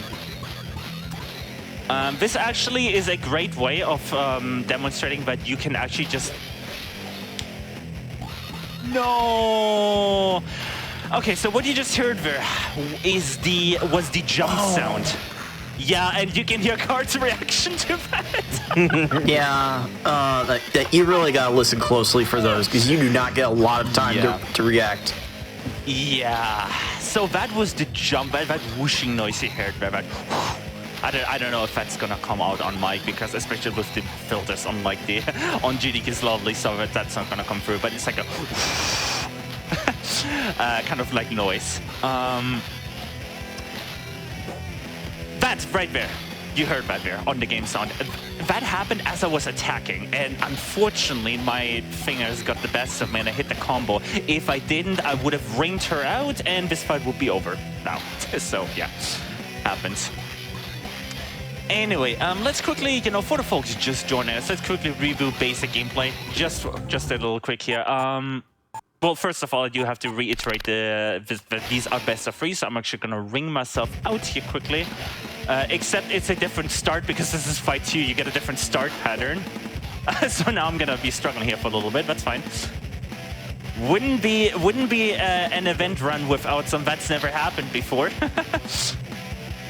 Come on. It's surprisingly hard to ring yourself out if you don't have any speed on the edge. Now I'm getting bit beasted. Okay. All right. Happens. That's fine. So we're ringing ourselves out here because these are best of 3, so you actually keep your bit beast. Your little, I can actually show you because I have a mouse cursor enabled still. And that deals a lot of damage. I might get the ring out now. Nope. Why is it so hard? Okay, there we go. Today is a little bit of a struggle day for me. And now we're gonna finish up this fight. Okay, I wanted to make sure I do have a full bar break because I wasn't sure if I was like 1 pixel off, so that's why I did one more attack there. So during this third of your bit beast animation, let's finally review basic gameplay. So you attack, once you get a attack going on, you can do a combo with like up, down, A, right, left, A, all of these lovely combos. And you just keep damaging your opponent until the health bar runs 0. That's it, that's the game. No, I'm kidding. The game has a lot more. But that's mostly the fight mechanics, but there's obviously little intricacies. Sorry, I'm bad at conception. Can you help me out on that? Intricacies? Sorry. Intricacies? Yes. Intricacies. Yes. There you go. Yes. I'm German. I have an excuse. That's a tough one for me. I'm gonna be honest. That's a hard one. I had to think about it for a second. The ring out. Oh, that was very close. That should not have been a ring out. Cool. All right. Cool. Round 2. Let's see if I can get another. Oh no, that would have. Oh god. I swear, I think if I hit the A button like 1 or 2 frames earlier there, I might have gotten it again. That would have been so cool. But yeah, BBA HQ is where the game essentially says, you like some grind? Here, have some grind. So yeah. I would have liked if I could have kept playing during the break for myself, because I don't really have an issue for myself. Unfortunately, I was missing some healthy beverage by the name of water, and that takes priority. We like our health here on Hotfix. Please remember to hydrate, kids. Yes, Yep. Stay hydrated. And that goes for adults too, honestly. Yeah. You know, the 3 golden rules of GDQ Hotfix: stay hydrated, trend towards human rights, and belong. And if you disagree, get out. Especially in the water thing, you don't have much longer to go. Sorry, what do you mean I don't have longer to go? No, I said especially on the water thing, because you might not have much longer to go if you're not drinking water. Oh yeah, that's... Yeah. The opponent using their bit beast here. What can you do? Would it be nice if we avoided it, but, you know. Can't have everything now. Actually forgot, am I on... I just completely lost track of time. What match am I on? Am I on match 2 or 3? This should be 3. Okay, cool. Cards coming in clutch here. I'm losing track of time. It's like GDQ when like all the producers like. There's this really funny tweet from who was it? I think it was who was it? Who said that like I'm keeping track by the passage of time by what runs are on the schedule. Who was that? There's such a good tweet. Just this part of the game just blends it together because you're like executing the exact same match strategy over and over. It should be noted that these are technically best of 3 matches, but they go on an aggregate point system. You get 3 points for knocking out your opponent. Because that's for the World Championship later. This one is just based on winning, losing. I actually checked this. The game does not display points during these in BBA HQ. I saw it right there, like 6 points for Tyson and 2 points for the opponent. Really? I definitely saw it there.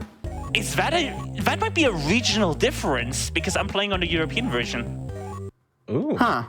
That might actually be a regional difference because I swear that was not a thing in US. Oh no, I missed a perfect launch. That's bad. I'm still gonna do obviously a ring out here. But yeah, that's bad because now I'm starting match 3 with maybe 1 out of 3 bit beast. Not again! the whoosh sound got me. Oh my.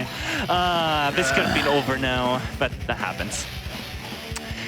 I hope you all are enjoying my reaction at least. That's a genuine just facepalm reaction by me. Every time that happens, that's what me.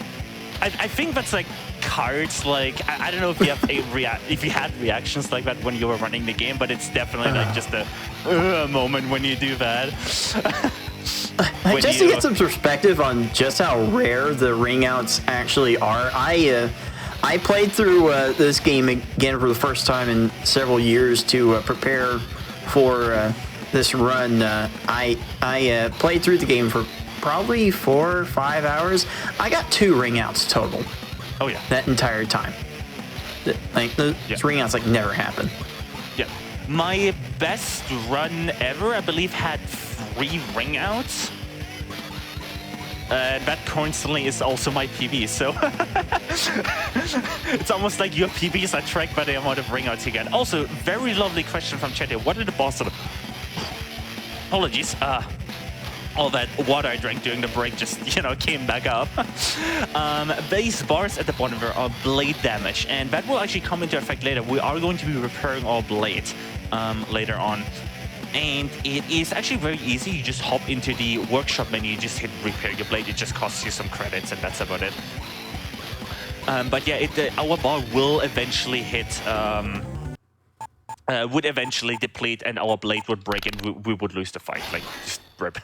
So we don't rip. Yeah, rip. Let it rip. No, not that kind of rip. No. I played a sound effect, but I can't because hotkey conflict. Yo, Beyblade? Yes, Beyblade. And y'all are gonna see a little bit more of this. But yeah, this is definitely, as I said, this is the section where things do kind of drag on. So if there's any question from chat, I do have chat open. I know I shouldn't as a runner, but I can't help myself. Like I love looking at all of you. I love looking at all the GDQ spins. And if you have any questions, you can tag me. I will get a highlight. I'm using a custom client, so it will like highlight your message thread, so I can pitch it easier. So just tag me in the message if you have any questions. Actually, George, I've got a question for you. Yeah. I don't think I've ever asked you this because these foes, I don't know if anyone's been paying attention to how these foes move, but they tend to circle around you, so you can kind of manipulate them a little bit to try and like hug the edges and get those combos with bigger hits them. Is that something you try to focus on? I try to, but it takes a lot of focus. I'm actually going to use the Bit Beast here, by the way, even though the blade is almost dead, because that the opponent's blade is almost dead. But that increases the Bit Beast XP, which over time increases Bit Beast damage. But yeah, that moving around, that is a part. I do that sometimes, but it takes a lot of focus and looking at like the blader, like where the blader is. And for any event run, there's a compromise between how much you want to focus on the run and how much you want to, focus on commentating. So if I were to do that, I would lose a lot of focus, on my commentary, and I wouldn't be able to, talk you through this to a slightly, different game. I think that's the best way to explain it. It's different. Awfully silly is what it is. Yeah, that's what the name of the show is. Mm-hmm. Oh, I'll give it up for that 100%, though. That one frame. And an instant bit beast. Yo, we're getting all the frame perfect tricks right now. Let's go.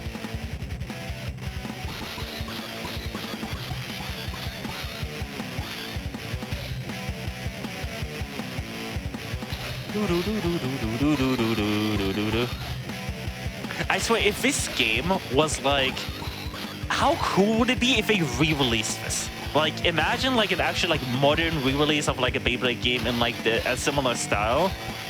Oh my god, that'd be so cool. They had, they had that new Yu-Gi-Oh release. I feel like, we got a new Pokemon game coming out at the end of this week, at least in the US. It just feels right. It just feels right. Beyblade is the next step to that. So get on it, devs. All right, we're almost done with the main part of BBA HQ, except. So you'd think we just stroll out of BBA HQ and we're done here and we'll just go straight to the next part. No. Yeah, you've had enough practice. Let's get out of here. Except Kai is gonna be like, let's see how you fare against a true Beyblader. So yeah, we fight Kai here, and Kai has the second most highest HP in the entire game. So yeah, these fights do take a while. I'm gonna ring out on round 2 actually, because I already did some damage here. Same thing applies. It's a 3-part fight, and you can see based on the HP that Kai has, this 3-way fight actually takes as much as like 2 fights combined. It's a pretty long drag. So this is really where, if this was a PB attempt, this is really where you would want to focus, because you can literally lose minutes over the entire run if you don't focus, if you don't get your attacks, and if you don't get your combos in fast. But we're in hotfix here, so it's not gonna be the worst if I do miss the 1 order combo, or I'm not aligned properly. Just a couple frames lost. Yeah, 4k HP, and funnily enough, that's not even the worst the game can do. So the game can actually start your opponent with a perfect launch as well. And if that happens, the enemy HP is actually multiplied by a factor based on the blader. For Kai, that's around like 1.5. So Kai, instead of starting with like 3.8k HP, would start with something like, I don't know, 5.5k. So you're all like random 2-minute time losses. Yeah, oops, wrong button. Jump instead of activating the bit base. Yeah, that can just happen. And there is a blader later on that I will not mention until when it actually happens, that actually has a multiple of 2. So they just get their HP doubled. Like, imagine just doing a fight, right, and suddenly that fight just does twice as long. Good luck running this game for, PB. This game is really RNG the game, which, just adds to the factor. It adds to the show. Geez, it's really no wonder why I kind of quit running this game after a while, because I just needed. I couldn't figure out the ring outs. I wanted to figure out the ring outs, I couldn't.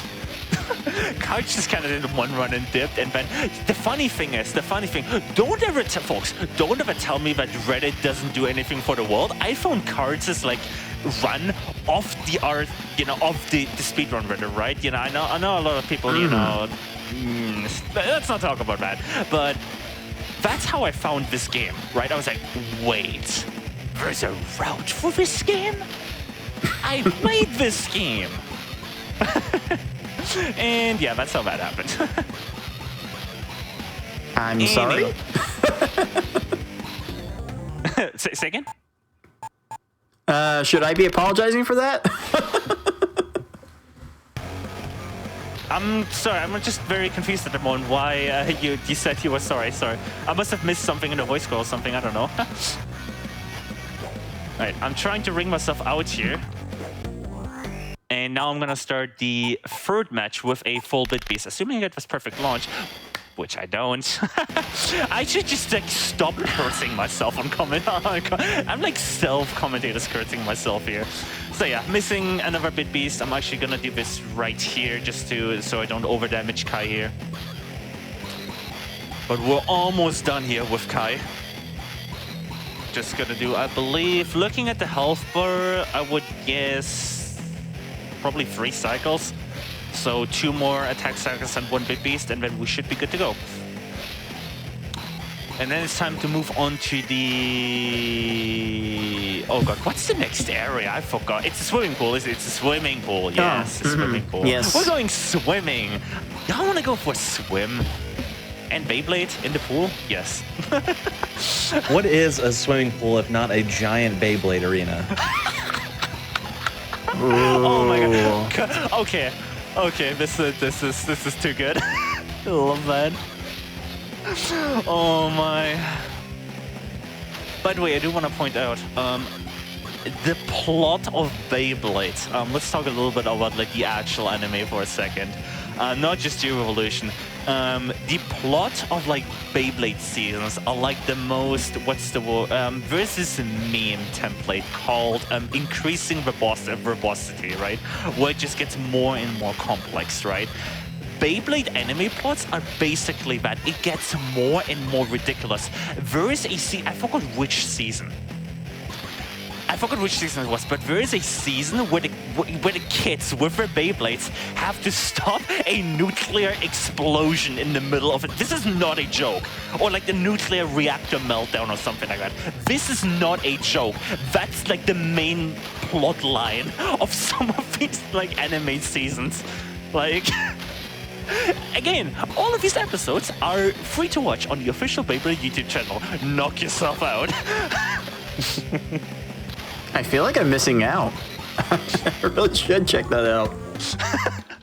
I would really love to know how spinning tops stop a nuclear explosion. Yeah, I think it was a meltdown, like a nuclear meltdown or something like that.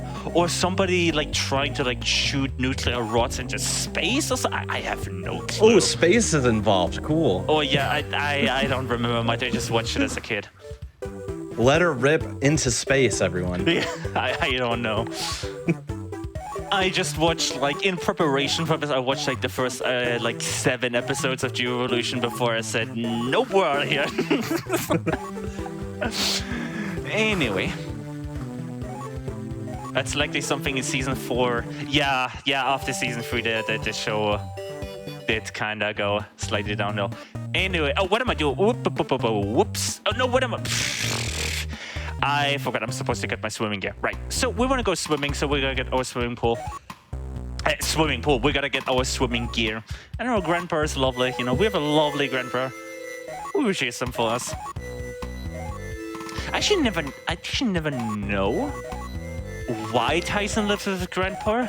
I don't know if that was elaborated on in the anime. It might just be one of these just never documented plot points. Like, it's just a thing. Anyway.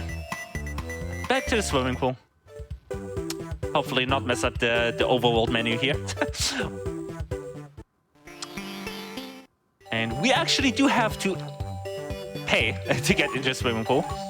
Swimming gym, 15 credits. And if somebody can somehow get like a real world reference into, you know, what like the real world dollar... oh god, I forgot which... Okay, I forgot which door it was for a second, if it was right or left. You can tell I really haven't played this game. We're just gonna completely ignore that like blade on the right, and we're gonna go straight into the swimming pool. And what would it be? You know, conception is right. We're actually gonna fight bladers in the pool. Like, yeah, this is happening now. Yes. This is what the show has been building towards. Welcome to the swim. By the way, they have special sprites. You know, since I still have my window capture on my mouse, because they have sprites, like special sprites for the swimming pool. Like, anyway, luckily for us, these are not best of 3 fights anymore. So these are just one-off fights. We don't have to ring ourselves out or anything. Thank God. Because else I might have been discouraged from, you know, ever running this, because like that's too much grind for me. But this is it though. Like this is the last time we get this. So get the used to. Yes, let's go! Random ring out for the win. Welcome. Okay. Completely I can't remember if I've ever unexpected. seen. Wow, I can't remember if I've ever seen any opponent like jump seemingly out of their own accord like that. I usually have to knock them out while jumping. But, Yeah, okay. that can happen too. If they're like on the edge of the ring and they jump in that moment because you're trying to attack them, that can happen. Like, all right, we just saved like 2 minutes. Like, you know, hey, we're making back on that estimate. Slowly fighting that time back. We love to see it. I'm not actually running splits right now, so... Also, you shouldn't for an event run. Like, oh god. Imagine the pressure, like, you know, you're seeing, like, you're on PB pace in the middle of a marathon run. I used to do that. But... no, just... not again. The player character has a special sprint for the Overwatch skin, but they don't use it for the... Yeah, that's... I don't know why they didn't change it for... It might be it's a bug. It could just be a bug. Like, it could one of these, you know, last minute, like, we know it's there, we won't fix it, kind of bugs I won't fix, like, late in production. That can sometimes happen with video games. I mean, keep in mind, back in 2004, when this was released for the GBA, games weren't just someone sitting in, like, you know, at home, you know, coding Visual Studio. It was slightly different to, you know, program a game for the GBA. And if you want to, you know, do a lovely bit of research in, like, GBA game development and all of that lovely stuff. Oh my god, they actually used their bitbeast. I thought that was my bitbeast activated there, but it was theirs. It's like the Dio meme. Like, Yeah, I was just gonna say that. You thought it was, but it was me, Dio. Classic. Shout outs to the GDQ Games list before it goes live. The Dio counter, that stuff is good. Whoever You came thought up this with was the that games idea. list. Oh, so fun. Also, I should, you know, I just finally remote to turn tips back off. You know, took a while.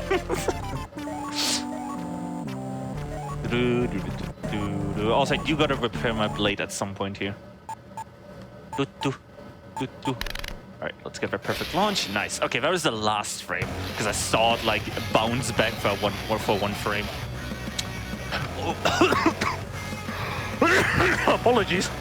Hold up.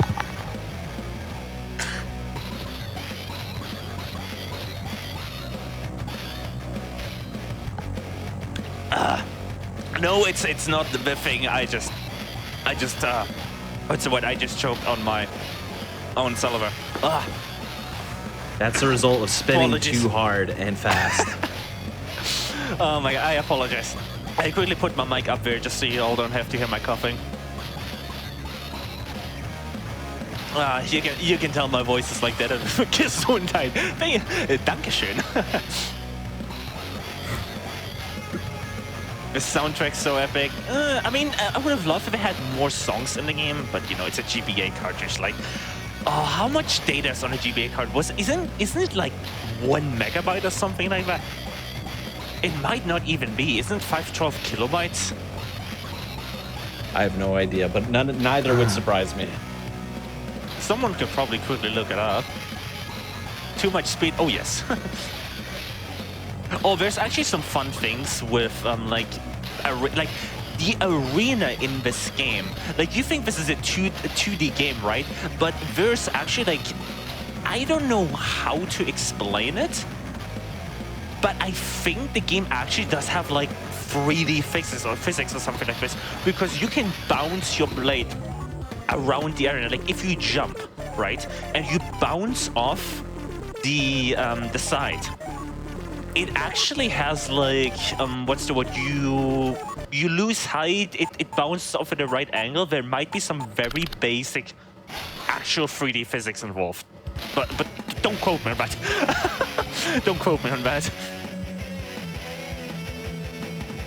4 to 32 megabytes. That's way more. I expect the GBA cartridge to hold like way less than that.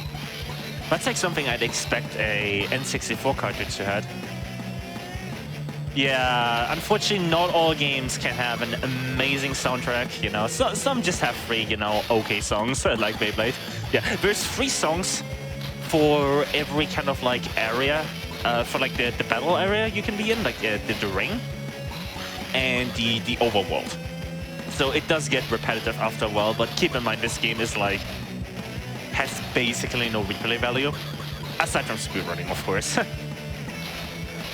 Because, you know, you do it once and then what can you do different? So... I mean, as far as I know, there's really no post-game content either. Like once you get through the World Championship, that's basically all there is to do. The pinnacle of licensed video games, everyone. Oh, I have a really funny story to tell, by the way. I'm not gonna name the event or any of the people involved for, you know, things because... reasons, but I did submit this to a marathon that because the first time I ever ran this game for an event was, I believe, No Glitches Allowed 5, and there was a discussion in the chat when I did my run about whether or not this game would classify as an RPG. And, like, you know, it has a leveling system, right? It has that. It has, you know, you level up. You have fights. You have all of that stuff, right? And I don't know about it. But, you know, to settle the score, I decided, you know what? I'm gonna submit it to an event that primarily only accepts these kinds of runs. And I inquire about it, and what I get back is that apparently. Inside the event, there's been a fight over whether or not this game is an RPG. Like, there's actually been like a hot debate within that event's team whether or not this game classifies as an RPG. Like, apparently some people are conflicted about this, but you know, we could settle it here on GDQ Hotfix, but I feel like the answer is going to be overwhelmingly no. But if our producers want to, we can. Well, I was gonna say, let's maybe even get some chat involved here. We're about an hour and a half into the run right now. Yeah. So you kind of have a sense of what the game is and what it does and everything. Chat, is this game an RPG or nah? What do you think? Roleplay as a Beyblade. I mean, you do play Tyson the character, right? And you control the Beyblade through Tyson, so I don't know. But yeah, I've mostly been calling it a fighting game for that reason, because, yeah, somebody just said in the chat. Great minds think alike.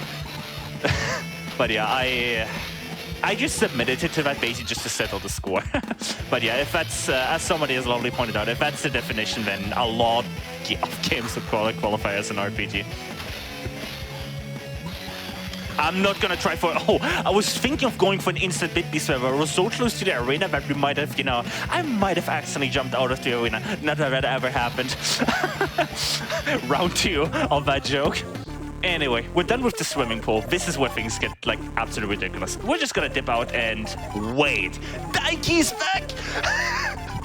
Daikie's storming in here, fully clothed. You know, so you have to wear a swim trunk in the swimming pool, and Daikie's just, you know, storming in here. And, you know, and the swimming guard comes in here and, you know, breaks up the fight. Yes, you were. No, I wasn't. Yes, you were. Anyway, first of all, Daikie gets thrown down. And now we come to, like, this. I don't think this is in the anime. This is where it just gets absolutely stupid, right? The swimming pool guard is gonna walk out of here, and you think, oh no, we're about to get a massive bollocking, right? No, we're not.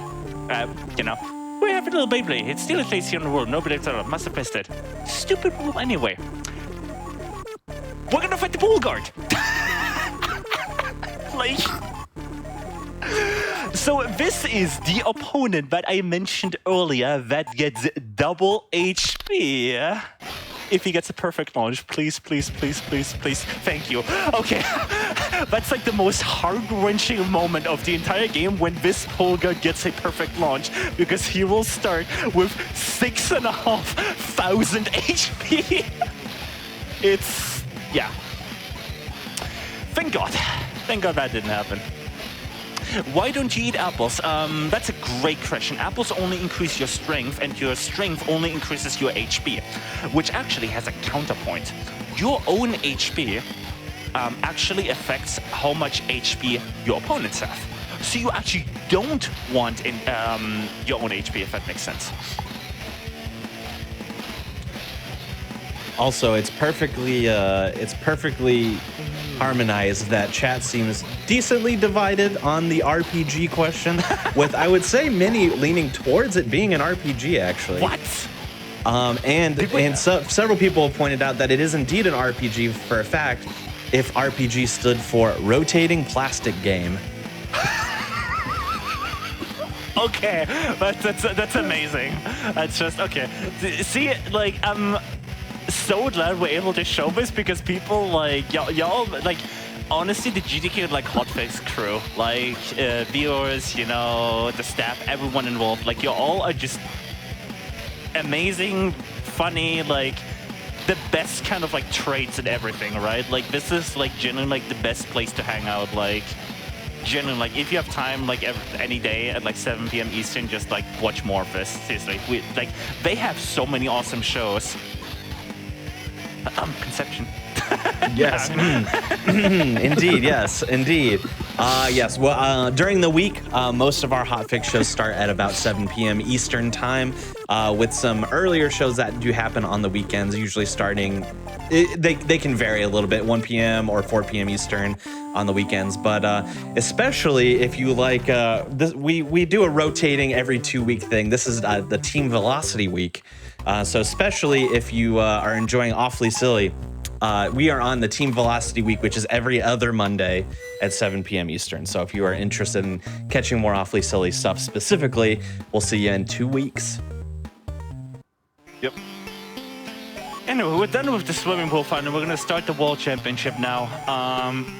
Kenny has a surprise announcement. He's going to join. Competing in the championship.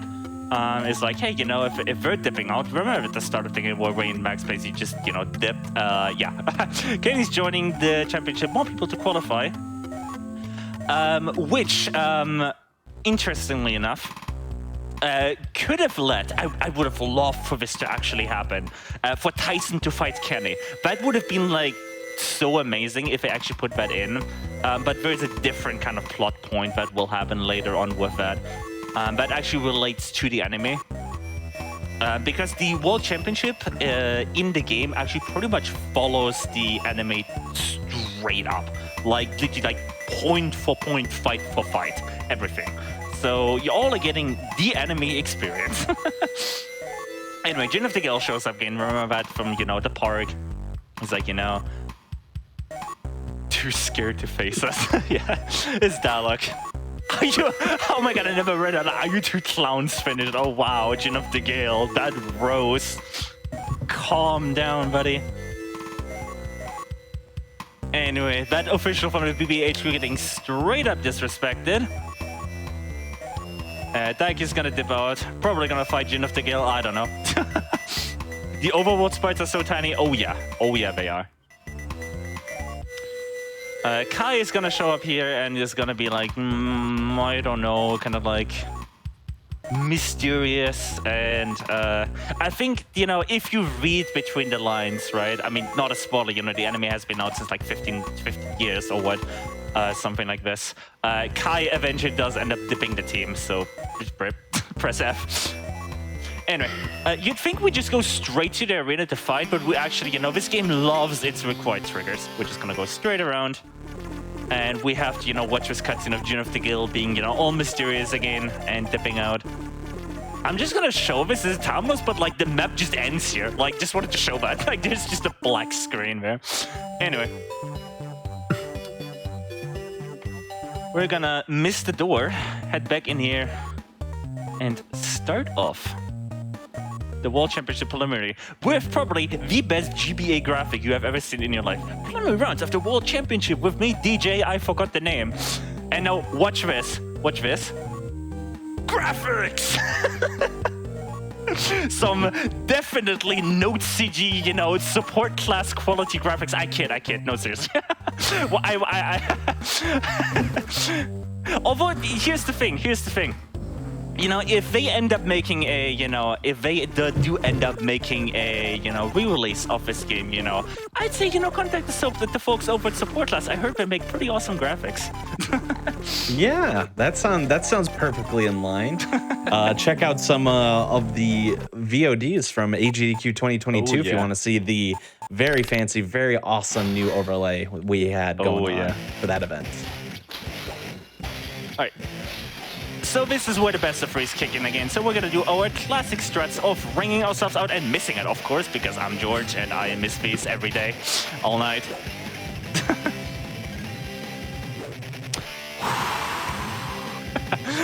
All right. Stand by, everyone. just. Yeah, man, it often takes some pushing from the opponent to get enough momentum to get you out easily. Even I missing it. There we go. Yeah, even I don't have the proper visual cue for knowing when to jump. I don't think I ever did figure that out.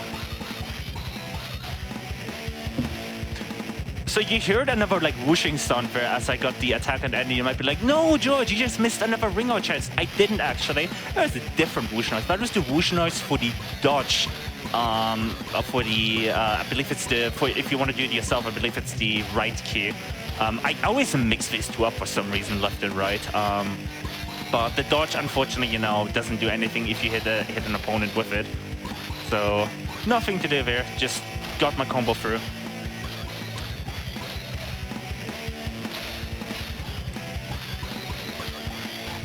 But yeah, this is where, unfortunately, the grind does keep on starting again. Oh, missed that attack, unfortunately. But I can talk a little bit about optimization, I guess, since, you know, we did touch on that earlier on.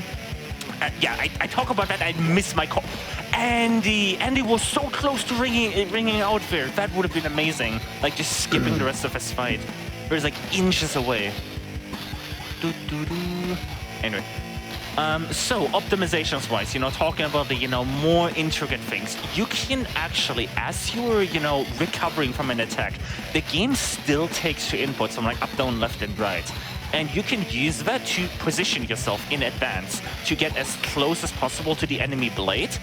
And that will, over the course of the run, obviously save you a lot of time if you do focus on it. What will not save you time is if your enemy decides to use their Vid Beast at 600 HP left. So, you know, thank you, Andy. But yeah, we're not going to use ours to finish up the fight here, because we want to keep our Bit Beast for round 3. As I said, this is just round 2 out of 3. This is the best of 3 again. So we want to save that up. So we have, you know, more damage in the later fight, and it's, you know, pretty simple to just damage Andy down here. And yeah, I do fully agree with the chat opinion about the recent Beyblade series. They have not been received well. But hey, it's a kid show. All right, cool. Got that perfect launch. No ring out there, unfortunately. And I'm actually going to... Yeah, I'm going to stack up for 3 out of 3 Bit Beast here. It's going to take a little bit here. And I might risk over-damaging Andy. But this is where a thing comes in. And I found this out, and I kid you not, 2 weeks ago. So I'm playing on the European version. I used to play on the US version. And there's a thing in the US version of the game where if you over-damage an opponent, if you do more than 60 damage a second, the RPM meter will only count on 1 time per frame. So if you do a lot of damage like I am right now, it would actually take a while for that RPM meter to go down. And then I found out that apparently that's not a thing in the European version. For whatever reason, that mechanic is just gone. Like, it's just, like, not there. Day I learned. Yep. Just randomly found that out. Was like, hey, cool. Free time save. Okay, I know which version I'm gonna run when I ever get back to this game. There we go. Oh, I missed the ringer, but that's fine. Like the match was like over anyway. Anyway, we are going straight into the second match here. There's no break in between here. We meet Sarah again from the park. Also, by the way, at the start of the Andy fight, you saw something about the lines of, hey, Andy, good to see you again. That's because Andy is actually a blader in the sports stadium park. And you're supposed to meet Andy there. So, we kind of like sequence break the game to like not do that entire area. Oh, missed that perfect launch. That's unfortunate. We'll recover. So I guess the strategy in that case, she has a lot more HP than he should have. What? Normally Sarah, I distinctly remember Sarah having like 3.5k HP. Oh, I know exactly why. So, wow, let me think of. Yeah, that must mean the game is simulating the launches on the bladers instead of just saying, okay, perfect launch or not. Because your own HP is actually also affected by the percentage of boost you get. So if you get 96%, I was about to say it in reverse, which would have been nice. Nice. But if you get 96% on the boost, then you, sorry, I'm losing my train of thought here. Then you get slightly less HP. It's like a couple, right? But you get slightly less HP than you would if you got 100%. So that must be happening. What's happening here? Sarah must have gotten like, just before the 96% boost threshold, which would make sense, then they can just reuse that code. But yeah, we're still figuring out things about this game live here on Hotfix. Anyway, I'm gonna start my bit beast right here. And I think I will have to do just enough damage that will get me enough to another third of a bit beast as I'm finishing off this fight, which will make it so I start... actually, no. Yeah, I'm gonna... Never mind. Yeah, miscalculated the damage. That's fine. I'm just gonna have to... Okay. Attacks missing. Just a straight attack, just missing the blade. Just... I think my stare did the job there. Like, that is just like, why? Why would you do this to me, game? Wrong combo there. I was supposed to use a right-left combo there. Anyway, let's do another perfect launch. Hopefully, thank you.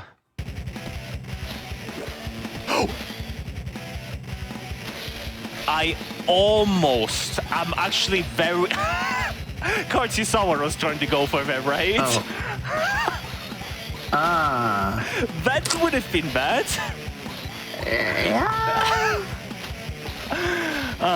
That would have been very bad. For some reason, I thought I was on, I don't know, round one. I don't know what happened to me there.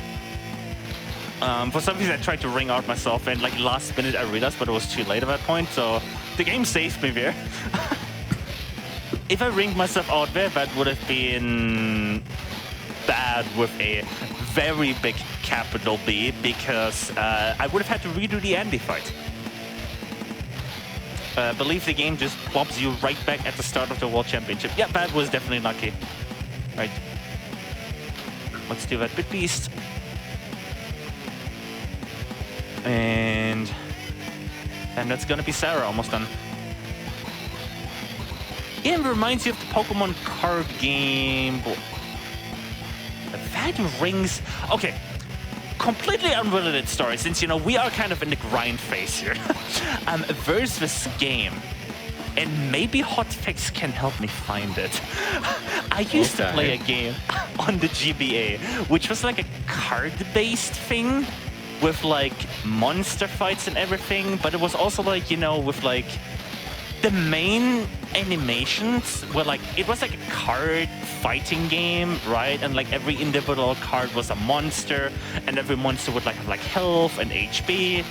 And there were 2 areas in the game that stood out to me. There was one part where you climbed a mountain to like fight a leader somewhere, and the second part was you kind of like got dropped into like a simulated world and had to find the exit in the game actually popped a timer on screen, like a 3-minute timer or something like that. You had to find an exit in that time. That game was my childhood, and I can't find it. It might have been a PSP game too. Seriously, I have been Monster Conception. If you can like write that down somewhere, I've been trying to find that game for, I kid you not, 15 years. Like I played it when I was like 5 or 6. And then 5 years later, I forgot like the name of the game. I wanted to replay it, and I couldn't find it anymore. And now I'm just sitting and like for 15 years, I have this game in my mind. And yeah, welcome to a random unrelated off story. Yeah, Monster Rancher battle card game. Is that what we're thinking? Maybe if that's it. It's a I swear Game to Boy God. Color. Probably. We got- maybe. We got chat invested, so I'm looking. I'm researching. Chat's researching. We'll find it. I've done multiple speedruns of Monster Rancher Battle Card for the Game Boy. I don't remember that I version started having something. a timer anywhere. But if y'all can find me that game, I will eternally owe it to the GDQ Hotfix, viewer gang, because like, oh my god. Anyway, quick review what just happened there. Daiki is in the other bracket of the match, meaning if Daiki wins his bracket, he's gonna be our tag team partner. This is the Tag Team World Championship. We finally get our match against Skull, and Kenny has won his match in our bracket. So he's in our bracket, so we would eventually have to fight him if Kenny does end up winning. Okay, I did not, sometimes I just try to go for an attack right at the start of round 1, even though I'm supposed to be ringing myself out, just to see if I can get a ring out, but unfortunately not. Oh, and I missed the ring out, the perfect launch. Unfortunate. But I did get the instant bit beast to make up for it. The Eye of Judgment for PSP. That could be another thing. Yeah, I was just about to ask you that. We have so many good chat comments today. I love it. I love it. That's a great comment right there. But no, it is not. It's Skull. I like how we both attacked there, and it was just kind of like a chase there. It was like, Skull was chasing me, and then I ended up getting the attack somehow. Also, the game can get motion intense like this, so I don't know if we have, I probably should have mentioned this, I don't know if Hotfix has a way to indicate that. I don't think Hotfix has it. I think it was on the GDQ layers from time to time for motion intense games, which, by the way, lovely. Would love to see that implemented into Hotfix. But normally the game is calm, it just has a bit of, color intensity. Oh, Skull! Couldn't you have jumped a couple frames later so you would have ringed yourself out? That would have been amazing.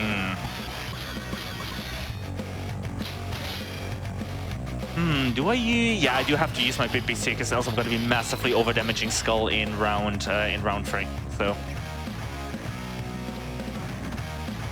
Little monsters, yeah, I love all this. By the way, I love all this. Seriously, if you all can help me find that, game from earlier, I will eternally, I really want to replay that game, but I just forgot what the name of the game. Love to play it. Hey, you know what? If y'all help me find it and I can run it on my laptop, I promise to y'all I will speedrun it. That's my promise to the GDQ Hotfix gang right there. Oh, you heard it here first. I'm not gonna say that comment on stream, but that's a really good chat message too. Oh my god. I'm being told here to not read chat, and I'm just laughing and at everything chat is saying. Y'all are wonderful, by the way. Y'all are absolutely wonderful. Saturation levels are beyond comfort. Oh yeah. Oh yeah, this game has some intense saturation. Sorry, Concept. I believe you wanted to say something, right? I just kind of kept talking. What do you want to say? Oh no! All I was saying is that you heard it here. That's about as big of a promise as you can get. A new speed run, as long as we could find this game. Oh yeah. I mean, hopefully we find it. Some more clues. Chat wants to solve this for you. They're trying their hardest. No, this is legit. I told you all I remember about that game. I was like 4 or 5. By the way, but also restricts the release year range because I am 25. I am old as hell. That's old. The years huh? Okay, pass interesting. by. The years pass by fast. But yeah, so that puts it in like the 19. Yeah, somewhere in that range. 1990, somewhere in that range. Okay, so maybe it could be that Little Monsters game. That came out in '99. Somebody said in chat. Speedrun finding. I love it. I love how we're just filling the timer with the grind. Like, that's how you do it. That's how you make this game entertaining, especially in later parts. But we have some really interesting stuff in the World Championship coming up later, folks. Also, just one more question. Since this game is going to be around 2:35, are we going to be taking another health break? If you would like going, we could. Or since if you feel like we're roughly getting close to the 2-hour mark now. So I don't know if you had to estimate how much longer you think we could take another break, or if you're feeling okay, we can push through here. I think the World Championship, once you actually do get into it, is like, did the timer get adjusted when we had to do all of that at the start?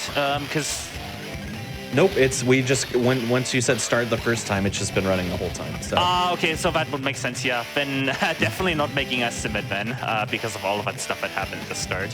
Also, give it up for Skull using Bit Beast at like 60 HP left. Thank you, Skull. Had to drag out the fight, huh? Anyway, we're done with Skull here.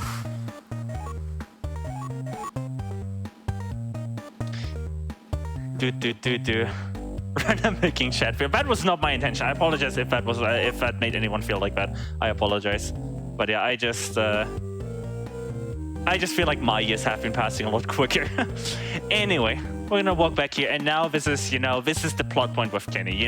If Kenny were to win the next match, then Kenny would actually face Tyson as Sedbear. And then this person shows up. My name is good. I'm a big fan. Can I look at your? Can I have an autograph? Can I also look at your Beyblade? And it turns out that during this time, Kotaro, I don't know, is like has a mystic ability to like find out secrets about your blade, right? And it's actually in the anime, actually uses that against you in the final because Kenny loses against Kotaro here, and now they're all gonna be like, oh, Kotaro was totally checking you out here. So that's a big plot point in the anime. Unfortunately, they didn't do much in it in the game. It's just a regular fight. And yeah, here's the final of the prelims for us, and then we have qualified for the World Championship.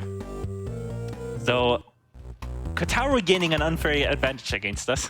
Yes, this is a game. Yes, there are many Beyblade games actually. There's V-Force, there's there's too many. I think I believe there's a Wikipedia article on Beyblade games, if I'm not mistaken.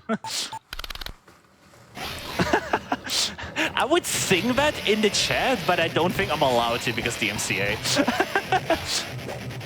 Oops, I can speak to that personally. That I've done runs of V-Force Ultimate Blader Jam for the Game Boy Advance, where the main theme just blares in crystal clear glory, and I get content ID'd all the time.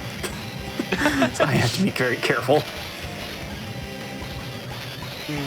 By the way, there is a Beyblade speedrunning Discord for people that want to get into speedruns of Beyblade games. There's a whole Discord server. Yes. Make one?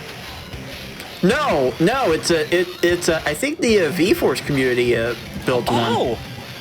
Yeah, so I just for V-Force. No, it covers all of the Beyblade games, but yeah, it's centered around V-Force, but there are other games that are covered in that. That sounds like a Discord I need to join right after this run. There we go.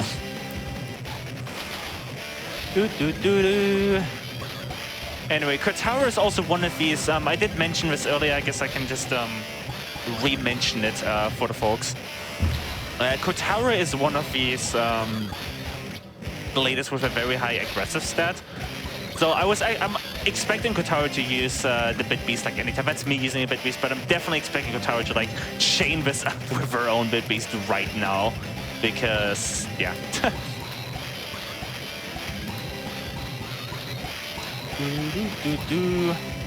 And this is just round 2, so I will be able to stack a little bit of Bit Beast here for round 3, which is always nice. But yeah, surprising amount of, you know, strategy involved in a game that's basically just a... Oh, this is why, by the way, that's a perfect example right there of why you want to be using right and left combos when the opponent blade is on the edge of the ring. And there's Kotaura using the Bit Beast, unfortunate, at 350 HP. Beyblade G-Revolution joining speedrun Discord percent, oh my god. Which is making up speedruns now. Also, really interesting thing about this game. If you get interrupted by a Bit Beast, and this applies to the enemy too, like say you are in the middle of an attack, right, and then the opponent uses the Bit Beast, your inputs actually get completely disabled because the game still thinks you are in an attack. And that actually matters, because you can move yourself... Damn it, missed that. You can... I thought I heard the whooshing noise there, but I guess I must have imagined things. On that point, on the... this is my memory. I say something, and 10 seconds later, I go on like one thing. What was I just talking about? Inputs being disabled, thank you.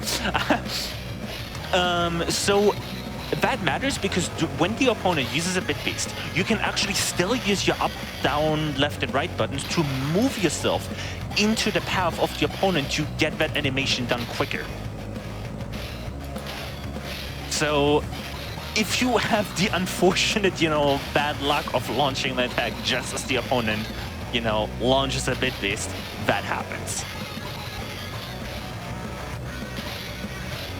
This music brings back, oh yeah. Oh, another great example of, you know, the right-left combo. I guess I can, just to show it off, I can do a right-left combo, you know, in the middle of the arena. If Kotaura wouldn't use... But yeah, perfect example there right now. I just move to the right continuously, and eventually Kotaura, you know, just essentially does a Bit Beast animation skip on me, if that makes sense. Anyway, if the next attack is not at the edge of the ring, I will do this quickly. This is unoptimal, but yeah, that's the movement of the blade when you do a right-left combo. It just kind of like spins around. And obviously, you know, at the edge of the ring, that's way more efficient because you just kind of get like stuck between the wall and the blade. And you can get like absolutely ridiculous combos. Like I have had a, once you get to the end, like it goes, you know, if you look in the like bottom left, if I weren't missing the attack, if I weren't getting reversed, you know, hit times 2 times 3, wild, on fire, and then it just says hit after that every time. And I've gotten it to the point where I got like 4 or 5 extra hits with that. So it's pretty good.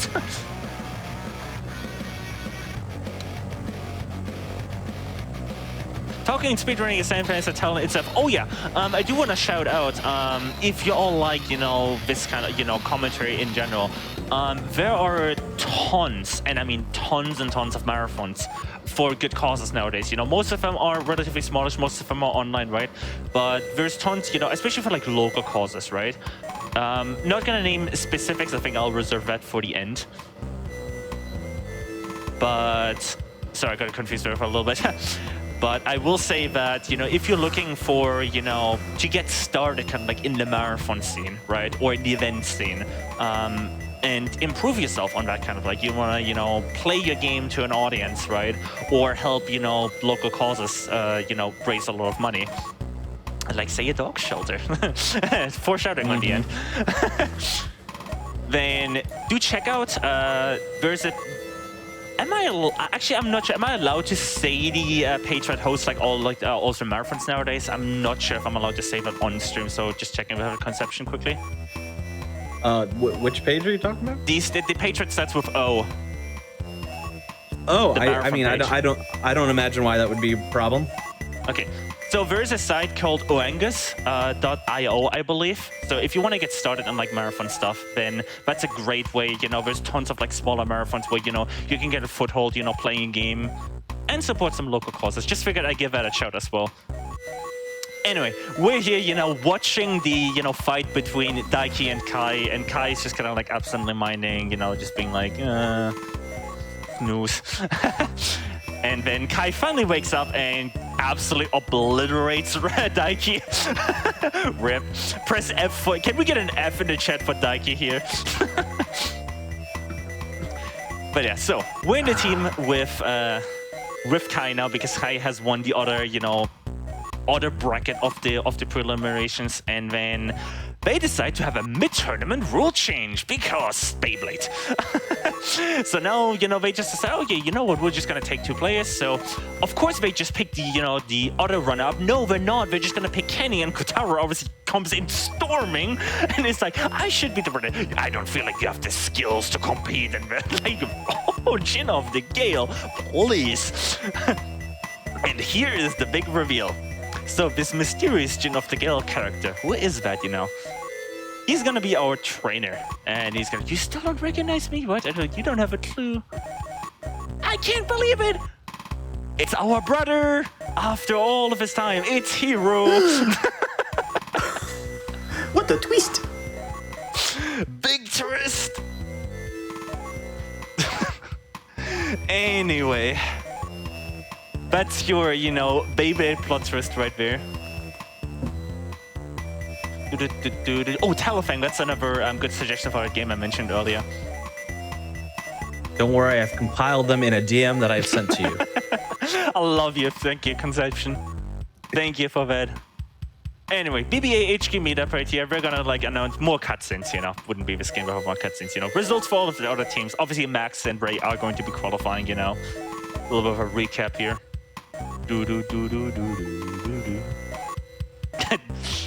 You know, you think Tyson has an ego, and then Daiki comes in storming. He's like, you know, I can do better. I can, oh God. I mean, Daiki's the kid that followed us back 2 hours after losing on the park, so, you know. All right, time to go to the airport. Time to go flying. There's foreshadowing. We're gonna later on. We're gonna be doing a New York sightseeing trip, which is totally not a glitch, and no one would ever say it's a glitch. Nope. No glitches here. Oh, there's been a hot debate about that one. You know, actually, if we can get later on when's it actually happened, if we could prepare a poll for it, because I'm really curious what like the general audience thinks about that. That's not coming up for a little bit.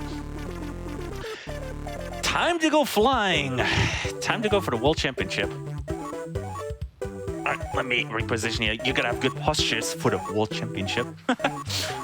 Anyway, so I completely skipped over it, apologies, but yeah, like before we went there, you saw a cutscene of just Kai, you know, talking to Hero and being like, you know what, I'm just gonna dip the team. And believe it or not, they did spend more money on some awesome graphics. Plane! You know, probably spent all of the budget on the game on that plane graphics. Alright, here's what gets really interesting. Remember the thing I talked about Tyson, you know, having a lot of HP and that affecting the opponent. Sorry, I almost mistook there. We're actually not going to be using Tyson because of precisely that reason. And now it gets even more interesting with the point system. This is where things are going to need a lot of explaining, and hopefully I can explain it to you in the time I need to do it. So, the World Championship has a point-based system. If you lose by ring out, it's 2 points. If you win by KO, I missed that, it is 3 points. There are 3 times 4 fights in every city. I'm going to use the bit we didn't want to wait there. So that means there are 12 fights in here, and every set of 3, you keep your bit beast between the matches, but you don't keep your bit beast from, say, the one best of 3 to the next best of 3, because you swap characters in between. This is where math comes in. What we can do is we can do 7 ring outs, losing us 14 points. and use these to gain a bit beast in later rounds. But then win only 5 of the actual, KO rounds, and that will give us 15 points. And we will win that particular city in the World Championship, or multiple cities, with 1 point remaining. This is another strategy that I routed in the middle of a run like 2 years ago, because I was like, wait, I could do this. So like same thing with like the ring outs, right? Like I was like, one day I was like, hey, hold up, I can do this. And yeah. And the way we're gonna do this is we are going to do the standard strategy on the first best of 3, which is I just did a 1 ring out earlier, and now I'm gonna win 2 matches by KO. And then I have 3 KO matches to win, but also 3 best of 3s, meaning I can do a double ring out to start every best of 3. So ring myself out, start the next match, ring myself out again, start the next match, and then KO my opponent with a 3 out of 3 bit beast, and win the entire city with 1 point remaining. Yeah, it literally, like over the original strategy, this saves ungodly amounts of time. I've never like properly timed it, but it must be like I don't think it'd be overstated to say it saves like 5 minutes per city. Like, I don't think that'd be overstating it. Yeah, I definitely wish I had thought about it. But yeah, you end each circuit event here with a game record of like 5 and 7. your match record would be like 1 and 3 or something stupid like that in these 4 matches. But you advance on points. We are basically abusing the point system out here. Anyway, so yeah, I do have to win 2 fights here for the first best of 3 just to get my point counter up. Another way to think about this is that I win the first best of 3 with 4 points, and 4 points, and then I lose 1 point per best of 3 afterwards. That's another way to think about it. Alright, I'm gonna, as this bit beast is running, I'm gonna very quickly turn off my webcam because my nose is running for a second. 1 moment.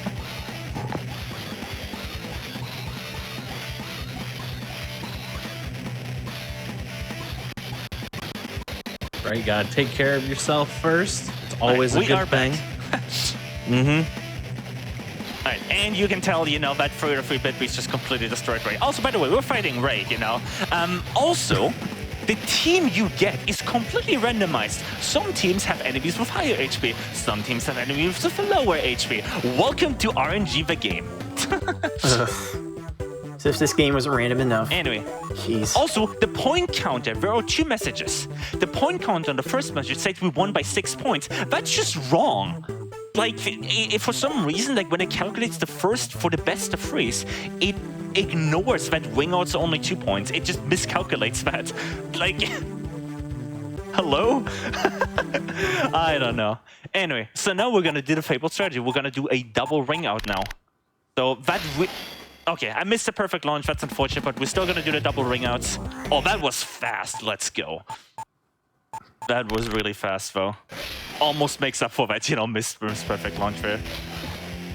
Right, immediately getting attacked, that's fine. And not second ring out because I get attacked at like the last minute, but that's fine. That was a too early jump, unfortunate.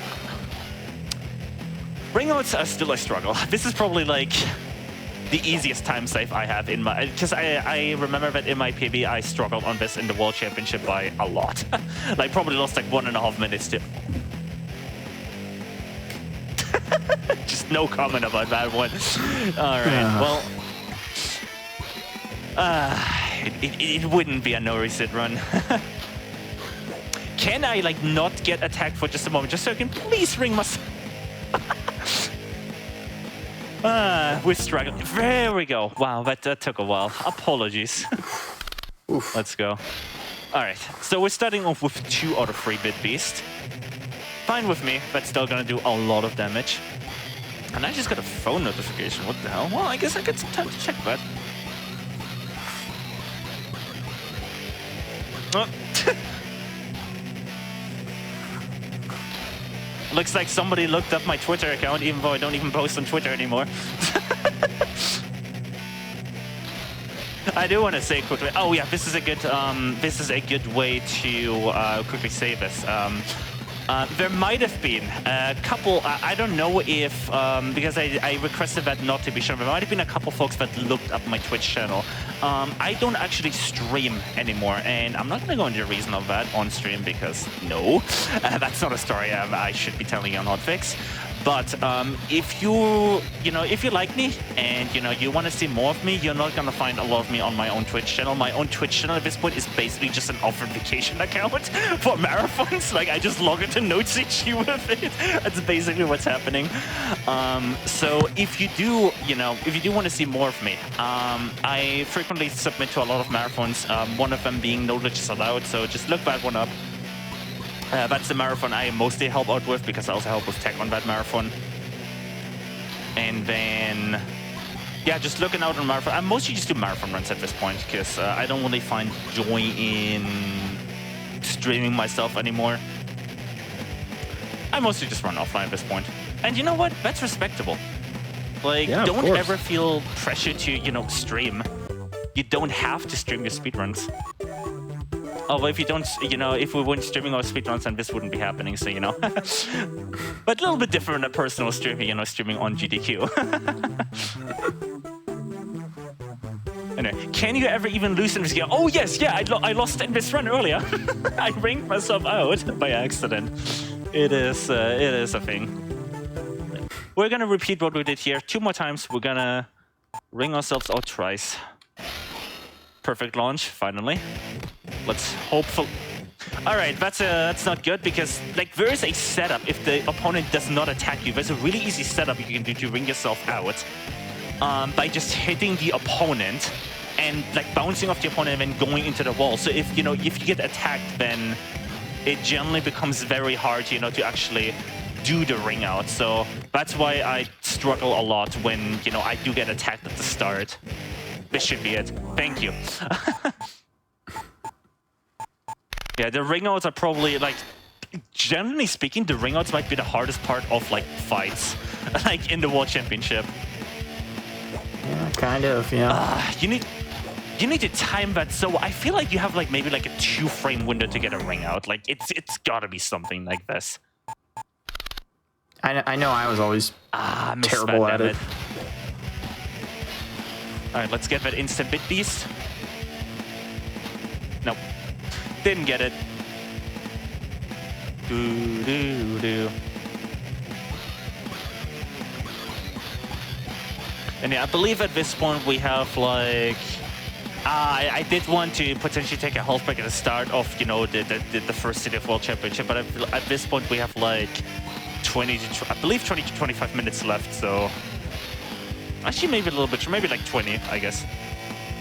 So probably not worth it to take a health break at this point. But if Conception wants to, we'll take one. Usually just leave it up to the showrunners. You are the runner. I am just sitting here enjoying the spectacle. So if you at any point feel like you need a break, we will throw to a break. Don't worry about that. But I will say, if you're on that, if you think roughly 20 minutes, there is a chance you finish under estimate still. Then there's really? a chance. Yeah, we're at the 2:15 mark basically. So this is the surprise Mercy Kill edition on Awfully City right here. No, I'm kidding. Yeah, so far we've had That's Never Happened Before, Testing Grounds. Here we go. Mercy Kill. Yeah. I'm just you can even say combining all Community the shows into Spotlight. one. Community Spotlight, because we got the whole community here for the game. Yep. This is the whole Beyblade G-Revolution speedrun community right here. Yeah, there you go.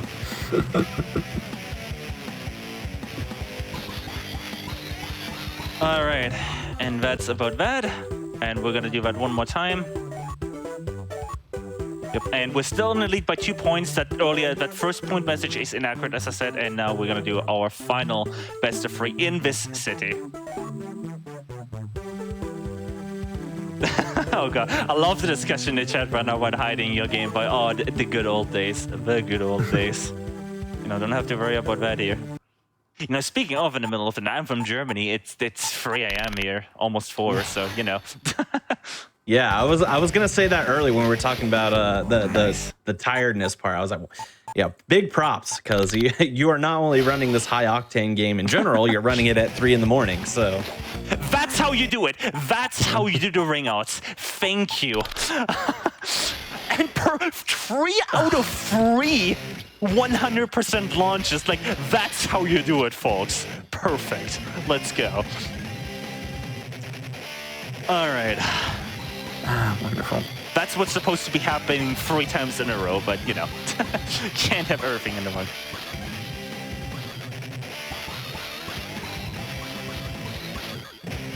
Yeah, I do. Unfortunately, you know, most of the GDQ Hotfix shows do start at a little bit of a bad time for, you know, Europeans. I'm mostly in that also, but doesn't concern me.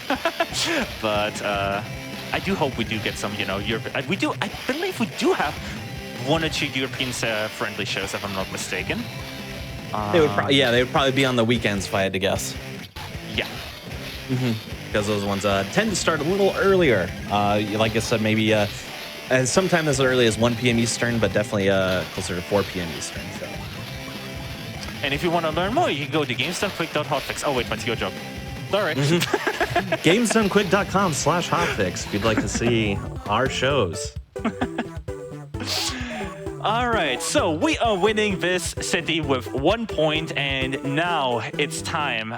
If we can get that chat poll ready. Not yet, obviously, I'm going to do it first. We're going to do something here. We're going to go to Rome, but we're not actually going to fight in Rome. It gets a little bit interesting here. Just get ready. So, first of all, it doesn't really matter which Beyblader we do take here, but just for consistency, and just because the guide that says we're going to pick Daiki first. And we're going to throw for content. We're going to miss all of our matches. We're not even going to ring ourselves out here. What's going to be happening here is we're going to premature launch all of our things here. So, you know that countdown? You can actually do your thing here and just lose it. So, yeah. Premature launch, premature launch. Just to clarify, the poll we're looking for is this a glitch or not, right? Yes, okay. That's the poll we're looking for. Yeah. So, what we're now going to do, so the World Championship is supposed to have like 6 cities. But what we can do is we're going to dip out of Rome. What? Oh, no. What? Oh. Is it? Wait a minute. That might be a problem. Okay, so let me set the scene for what's supposed to be happening here, because this was something I had discovered on my casual playthrough of the game that led me to start speedrunning this game in the first place. You're supposed to be able to freely walk around the stadium after the first match. And there is a bit of an exploit that I know the American version can trigger. Oh my god, this is what bites me, but I never actually fully ran this on the European version because they patched this in the European version. No way. Okay, we're gonna see if I can... Yep, they did. We're gonna need to pause the timer here quickly. I might be able to save this somehow. This is really interesting because the US version you can freely move around after the first match. So, in fact, you can go to your locker room and Hillary Hillary, when you talk to her, she'll tell you to just like take a look around the stadium, and you can actually. I might be able to like. If we can save this. Oh my god. After like the US version set up with no states. That is I apologize. Because like this is something that you would never Yep, they patched the glitch. Let me think. There's something I can do here quickly. Maybe. I'm gonna have to look. Oh yeah, that's fine. Nothing's really interesting happening on the game right now, but my stream is skipping frames. That is, I apologize for that's completely my bad, because like I was like, you know, they're basically the same version, and I played up to. Yep, I played up to like 2 hours right before this point, and then something happened in real life during my practice run where I had to just dip out. I have to look something up quickly. Yeah. So let's explain what this I guess we can call it a glitch since it's been patched in this version apparently. Today I learned. Here's what you're supposed to be able to do with this so-called glitch. You could actually walk out of the stadium. Freely walk out of the stadium. You can walk back into the airport, which wouldn't be such a big deal. That's a thing you could normally do in the post game. You can go visit every city and just walk out back to the airport and like go back home to Tokyo if you wanted. But in this state, when you go back to the airport and you ask the airport crew for the choices on which cities to go back to, you can only go back to New York. So even though you've already been to Tokyo and Rome and all that stuff, so the way this glitch would work is you would walk out, you would go to the airport, you would fly back to New York, but you would end up in Tokyo. You would go back to your home airport. So if you think something's wrong, you want to try to go back to your previous spot. You want to go back to Rome, go back to finish the tournament, but your only option then is to go back to New York again. And when you do that, it doesn't take you to New York. It takes you to Tokyo. It takes you to the final World Championship match. So there's normally like a circuit of like 5 cities you go to between New York, Rome, Madrid, Cairo, and Sydney. In the US version, you could just like throw the first match at Rome and just skip the rest of the circuits. You skip all of Rome, you skip Madrid, you skip Cairo, you skip Sydney. You go straight to the Tokyo World Championship. And it gets. I might be able to save this, but I'm not 100% sure.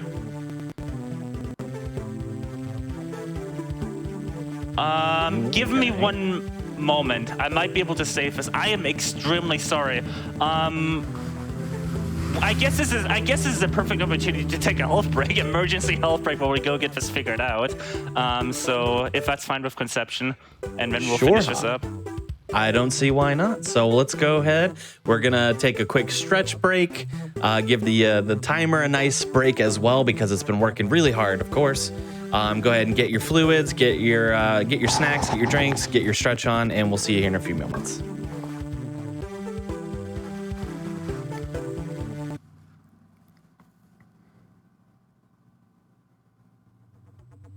All right, welcome back to Awfully Silly, the silly anime handhelds edition, and we have some great news. We were able to salvage the back part of this Beyblade run due to some excellent behind the scenes backup techniques by George here. So, George, I'll let you count it down and take us away. Take us home. Let it rip.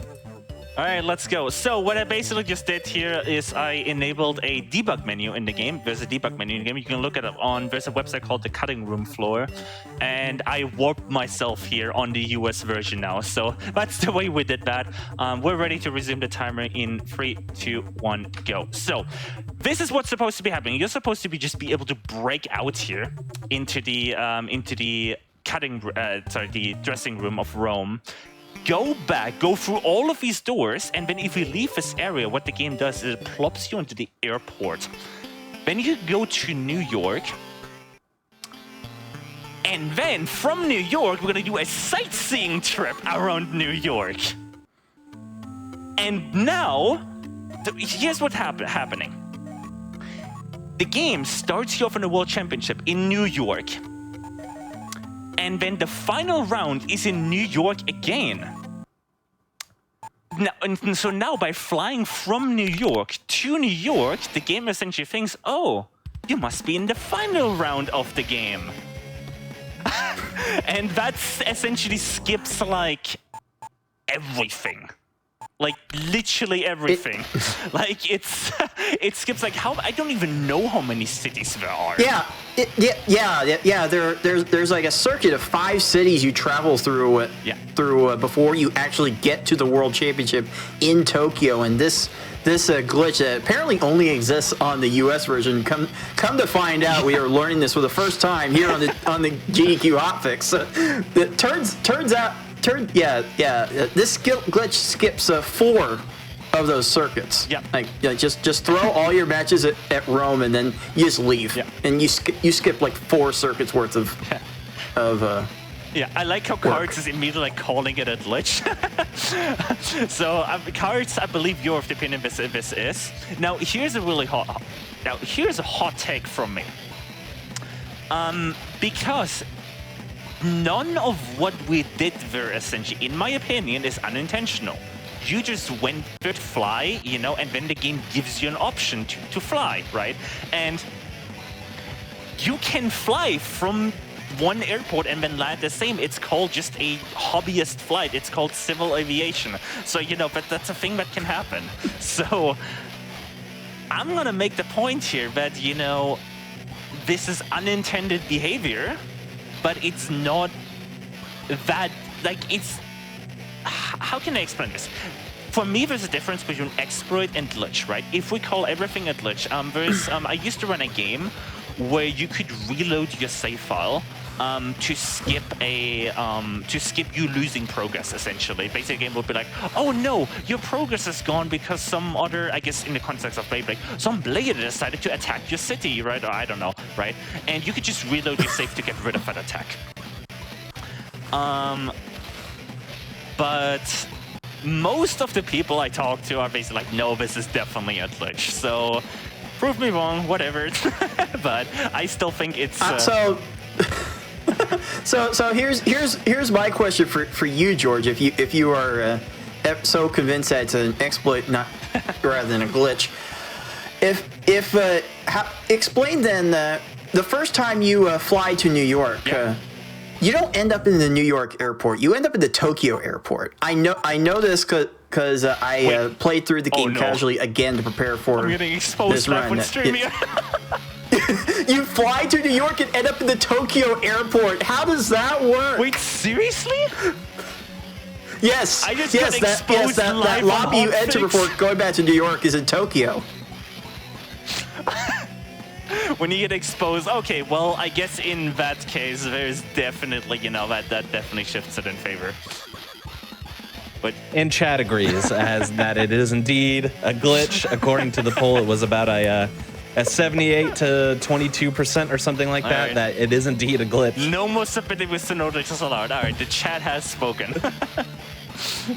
Yeah, funnily enough, the main organizer of no glitches allowed actually, back when I first submitted this, actually did allow it because, he thought, ring out! Let's go! Wait, no, that's actually bad. Oh no. Yeah. Oh, this needs to be adjusted. We need to adjust for this. Yeah, that's fine. Whatever. I was so happy to get a ring out, and then everybody else, oh no, I can't actually do this because a ring out only gives me 2 points. So now I'm gonna have to do the, win 2 matches strat again. I'm actually gonna win this one and then ring myself out on round 2. That's unfortunate. I was so happy because you actually cannot take ring outs in a World Championship because you lose that crucial point. And here's where it gets really interesting. If you tie on points, the other team just wins. There's no tiebreaker. It just goes and yeah. I actually never tested that out, so that's really good to know. Yeah, no, I tested because I was like, hey, I could do a triple, like do some other strats, right? Maybe, and it didn't work. Actually, I don't know, mind, I'm confusing for something else. Yep, there's one instance where I knew about this at that point already. But I just forgot, right? Early infancies, all of that, just, playing the game, right? So I did that, completely forgot about it. I was like, yes, I got a ring out. And then at the end, the game is like, You're tied in point. You lose. Yeah, that was... also, that one was PB pace by like 3 minutes. That was... yeah, oops. Also love getting a bit beasted just as I'm about to finish this. Come on. Yeah, I actually had no clue it puts you in the Tokyo airport. I had no clue. I thought you were in a New York airport. So I'm guessing the game just gets ridiculously confused about what, about the map linkage and like what parts of the map you are in. Yeah, your guess is as good as mine on that one. I never looked into it that closely to figure out why it is. But yeah, that takes you to the Tokyo airport. You can actually just leave and go home. Yeah, from there, you're definitely in Tokyo. And yeah, this game does get a little bit grindy, but like, you know, as mentioned in the chat, but I feel like the technical difficulties have actually spiced up this run at this point. This has been a train wreck and a blessing at the same time. Like, wow. I definitely did not expect to have to, you know, to plop out the debug menu in the middle of a hotfix run today. Oh yeah, this is one of those legendary runs in my opinion, where it's gonna be memorable. Like when I think I'm gonna remember this run for a long time. I think it's gonna be very memorable to me. Can you stop using a big? Oh my god! All for good reasons. All for good reasons. I was too far out of the arena. Sorry, I didn't mean that. Sorry, that might be misconstrued as like I was talking about the blade of it. You know, can you stop using a bit beast? I was actually too far out of the arena, so like they were spinning inside of the circle. Oh my god. I hope that doesn't soft block. I hope you can't soft block doing that. It doesn't. Eventually, the blade just jumps on you. And then it's gonna happen. This one is blurred. Oh yeah, it most definitely is. This is very 100% the most blurred event run I have like ever had in my life. Like nothing comes close to this. Like literally nothing. Yeah. I wish I had the like bottom sound effect ready right now for that, you know, message in chat, because that's perfect. All right, ring out, and then, you know, normally I would do a double ring out, but I did that accidentally, you know, win by ring out earlier. I could have actually taken that ring out win, that would have been fine, but whatever. There is a Beyblade game? Yes, there is. And we're about to wrap it up. This is the final stage of the World Championship. We had to go here in a roundabout way. Slightly roundabout. But yeah, we are finishing up here. After this, I only have to do essentially 2 more KO fights, and then we're gonna be done here. Hopefully. You know, what are the chances of me just, you know, ending all of this, and then the game is like, actually, no, never mind, you are in New York 1, you're gonna have to do New York 2 completely. What are the chances, imagine? But it shouldn't happen, in theory. In theory, the game right now thinks that I am, you know, on New York 2. But if that happens, I think I think we are gonna call it for the night of conceptions. If like the game actually thinks I'm in New York 1 still, because we did some very intense hackery. We found out the game. For those joining us, we found out the game does not actually have a very crucial, as decided by the chat, glitch. Yeah, that lets us skip like 5 cities. So I literally had to like swap versions. Do some very big hackery to actually get back into the game, and yeah.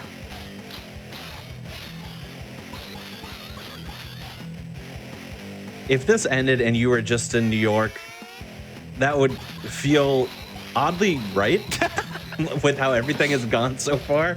I mean, at that point, I would have to completely redo like New York 2 again. That'd be another 10 minutes, so... Yeah, no, yeah. That would, like, I would just be like, of course that's what happens. Of course it did. But yeah. By the way, if you look at Daiichi's, if you looked at Daiichi's RPM counter, there, you could see it was ticking slower. Yeah. Than it was in the preview version we were playing earlier. You can see it right now happening to the blade. The blade is dead, but you have to wait for it to count down.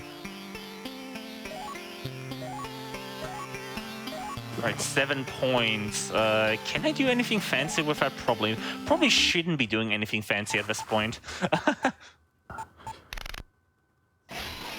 Alright. What Beyblade anime is this based off? This is based off the samely named G-Revolution anime. And yes, this is the game is based off the anime, not the other way around. I think that'd be that'd be a thing. Has it ever happened? Like a video game has inspired and like an actual like full-on produced anime show?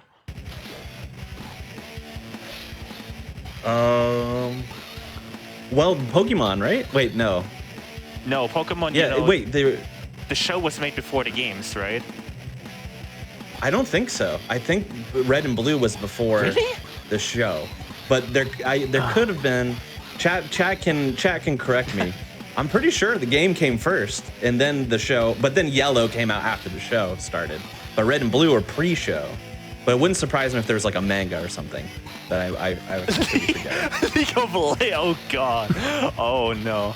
Okay, well I guess there's lots of instances of this. I had no clue. I had absolutely no clue. And chat, I have inspired something in the chat once again.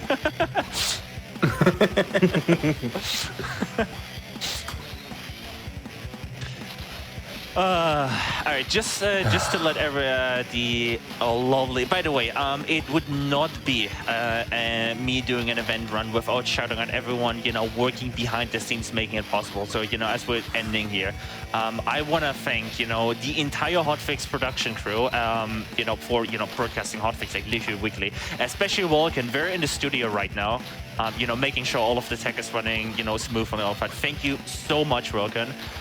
Also, all the volunteer, you know, chat mods and all of that, you know, keeping this a super friendly space and all of that. Like, y'all, you know, I know, you know, I'm part of them too, but like, I'm not technically allowed to do that while I'm, you know, running myself. So, so I love you all so much. I love all of you as friends. And I'm so glad to have been able to show this here. And also, in general, just everyone that, you know, does backstage work. The backstage work really just does not get appreciated enough. And thank you all so much. Can we get, for those, you know, who are sub to the channel, can we just get a lovely, you know, GDQ heart spam for the text here? Because the text do amazing work for GDQ. You all should see, like, the background stars on, like, what am I doing? Sorry, I need to bring myself out here. But yeah, the techs do amazing background work for Hotfix, for, you know, mainline GDQs. It's absolutely amazing. So thank you all for making this possible. I'm missing all my ring outs. Oh no. Also, the reason why I do one attack at the start is to see if I can do a because at this point, I can win by ring out one more time if I want to. But I'm just trying to self-ring myself out at this point. Oh, that was clutch. I was like, on the side, there's no way that should have worked, but it worked somehow. Anyway, this fight should be way shorter. But unfortunately, I missed 2 out of my 3 perfect launches, so unfortunate. That would have been a nice finish to the run if Kai, like, bring themselves out there, but what can you do? So, strategy for this one final fight, I think, at this point, you know, improvised strategy since I missed my ring outs. Probably gonna do for 2 out of 3 bit beast, so 2 out of the 3 thirds, and then see if I need to do like more, because I'm back on the I'm now on the USA version. I actually do have to worry about too much damage and potentially overkilling and having to wait for the blade, you know, to run out, which yeah. Cards, you know what that means? I guess we can have a EU/US split, and the EU would essentially become, yeah, like a full run of the World Championship. That'd be interesting. Yeah, maybe we could do a relay of that.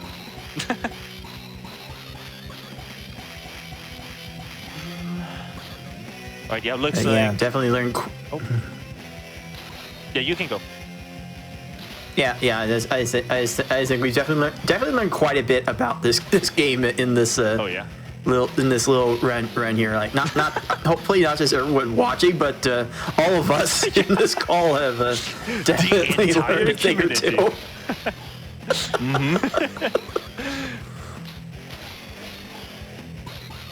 You know, I'm kind of glad that happened because like we found out so much cool stuff. Like no way. Like I expected to go in this with just a regular standard run, and what did we end up having? You know, safety save fails, having to use the debug menu, having it's lovely.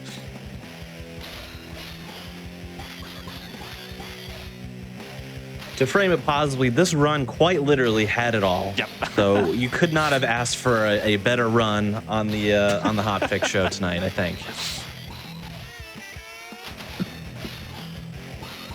All right, we are coming up hopefully on time. You know, if it would be kind of hilarious if the game thinks we're on New York 1, but assuming everything is set up correctly on our special setup here. Finishing it out with an instant bit beast nonetheless. We should be rolling into the credits after this fight. Oh, this has been, I'm assuming, not underestimate, even with the pauses and stuff, but this has been alright. Not quite, but not terribly far off considering everything we went through. Moment of truth. Credits! Let's go! Alright, you're supposed to like walk around the base stadium here, but because the game is confused and thinks you're on the wrong map, you just stand here next to the stadium. Time's coming up very shortly here, by the way. It happens on the final text box of Tyson.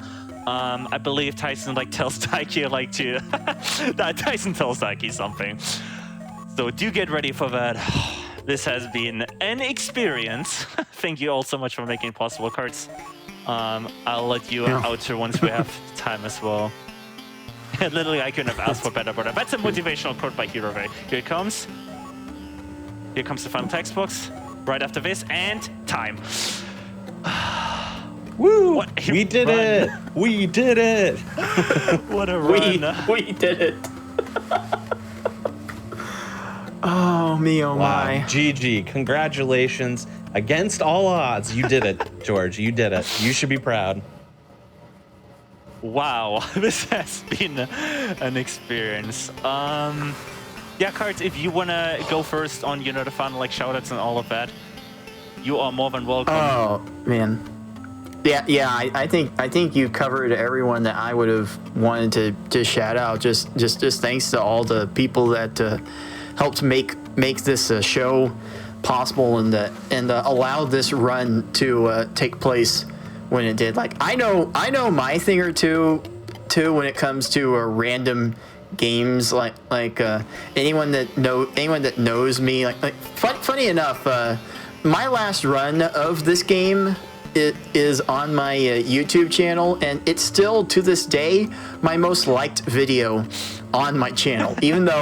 even though I'm known for other games, my Beyblade video seems to get some of the most positive reception out of all the videos I've done. So it's just man, I don't even know what else to say about this game, but as far as I go, you can find me on Twitch, on Twitter, on YouTube. It's all at Cards of the Heart. I play lots of random games. Sometimes they're as random as this, but a lot of them are more on the puzzle game variety. So if that's the kind of thing you're into, then be sure to check out what I do.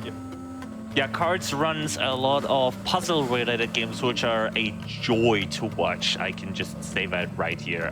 Puzzle games, especially the Pokemon Puzzle Challenge, is one of the games I helped on tech for a tournament of that, and it was one of the best experiences I had. Like watching the rapid-fire commentary of that match and dashing, seeing high-level players dash it on that game. Would heavily recommend as well. But yeah, I'll say real quick. In that series, there's a SNES game called Tetris Attack, and our puzzle speedrun community is actually running a tournament on Tetris Attack really, really soon. In fact, I'm going to be opening up signups for that tournament next week from the time of this recording. So look for the League of Puzzle Speedrunners on Discord, on Twitter. We'll post information on how to sign up for that too. Like if you just want to enjoy some randomness, be sure to check that out. Yep. As for shoutouts on my side, I do want to say, I did mention this earlier, but if you're looking for people that stream, follow Cards of Conception, not me. I don't stream on my personal account anymore. If you're looking for, events to follow, have you followed Games Done Quick already? If you're not, if you hear from the front page of the thing, follow this channel right now. Thank you. Also stay out to stay updated on the awesome charity events they run. And from my side, shoutouts for events, I do want to give the folks over at Knowledge is Allowed a big shout out. Like, that's basically my event home over there. Tech and I run tech for them, and it's an absolutely lovely experience every time. They raise money for a very small dog shelter, so we raise a lot less money than GDQ, let's be real. But all of that, it's about the scale of things, right? So if you're looking to get a head start on marathon stuff, I would heavily recommend that community as well. It's a lovely event as well. Would also recommend the Superliminal community. They're hosting a tournament right now, and they're super open and welcoming as well. But yeah, if you're looking to run this game, just DM me or Cards on Discord. I guess we don't really have I don't know if the VTuber, oh god, if the VForce Beyblade Discord has a section for G-Revolution. If they do, that will probably get promptly added to whatever resource page. But with that being said, unless Cards has anything to say here, then I think we're good to go. Thank you all so much for thank you Conception for having me on the show. And I'll see y'all next time. Yes, of course. Thank you so much, George, for pulling out that excellent, highly entertaining, highly informative, legendary run.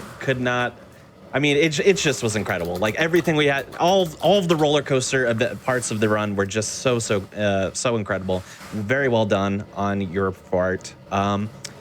Few things before we go. Though Awesome Games Done Quick 2022 online is over, Hotfix is year-round. So go on over to gamesdonequick.com/hotfix to get some more information about our various shows and programming. If you happen to be watching on YouTube in the future, or just right now, if you're watching any other runs on YouTube, I guess, go on over to twitch.tv/gamesdonequick if you're interested in looking at our live content, which starts most nights at 7 p.m. Eastern time. All revenue taxes, minus taxes that GDQ is earning from subscriptions and bits for the month of January, is being donated to the Prevent Cancer Foundation, which is the cause we raise money for in Awesome Games Done Quick 2022 online. So if we have a few days left in January here, about a week or so. We reached that $3.4 million mark, legendary amount, but we'd love to see if we can get to 3.5 million. So Frost Fatales is being held from February 27th to March 5th. Another legendary, excellent event. Go on over to gamesdonequick.com/framefatales for some more information. And finally, though we don't have any more programming left for you tonight, tune in tomorrow at 7 p.m. Eastern for Random Number Generation, which is a show about randomizers and randomizer-adjacent content, followed behind that by Aimbot, which is a show that features first-person shooter speedruns. If you're looking for some more speedrunning content for right now, you actually want to stay tuned with us. We're going to be rating a fellow speedrunner who's going to be running some excellent stuff. So you're not going to, you can stay tuned if you want to catch some more runs here. But for now, my name's Concession. If you want to see some more Awfully Silly, we'll see you in 2 weeks, Monday at 7 p.m. Eastern, for some more Awfully Silly action. So thanks for watching, everybody, and we'll see you in 2 weeks.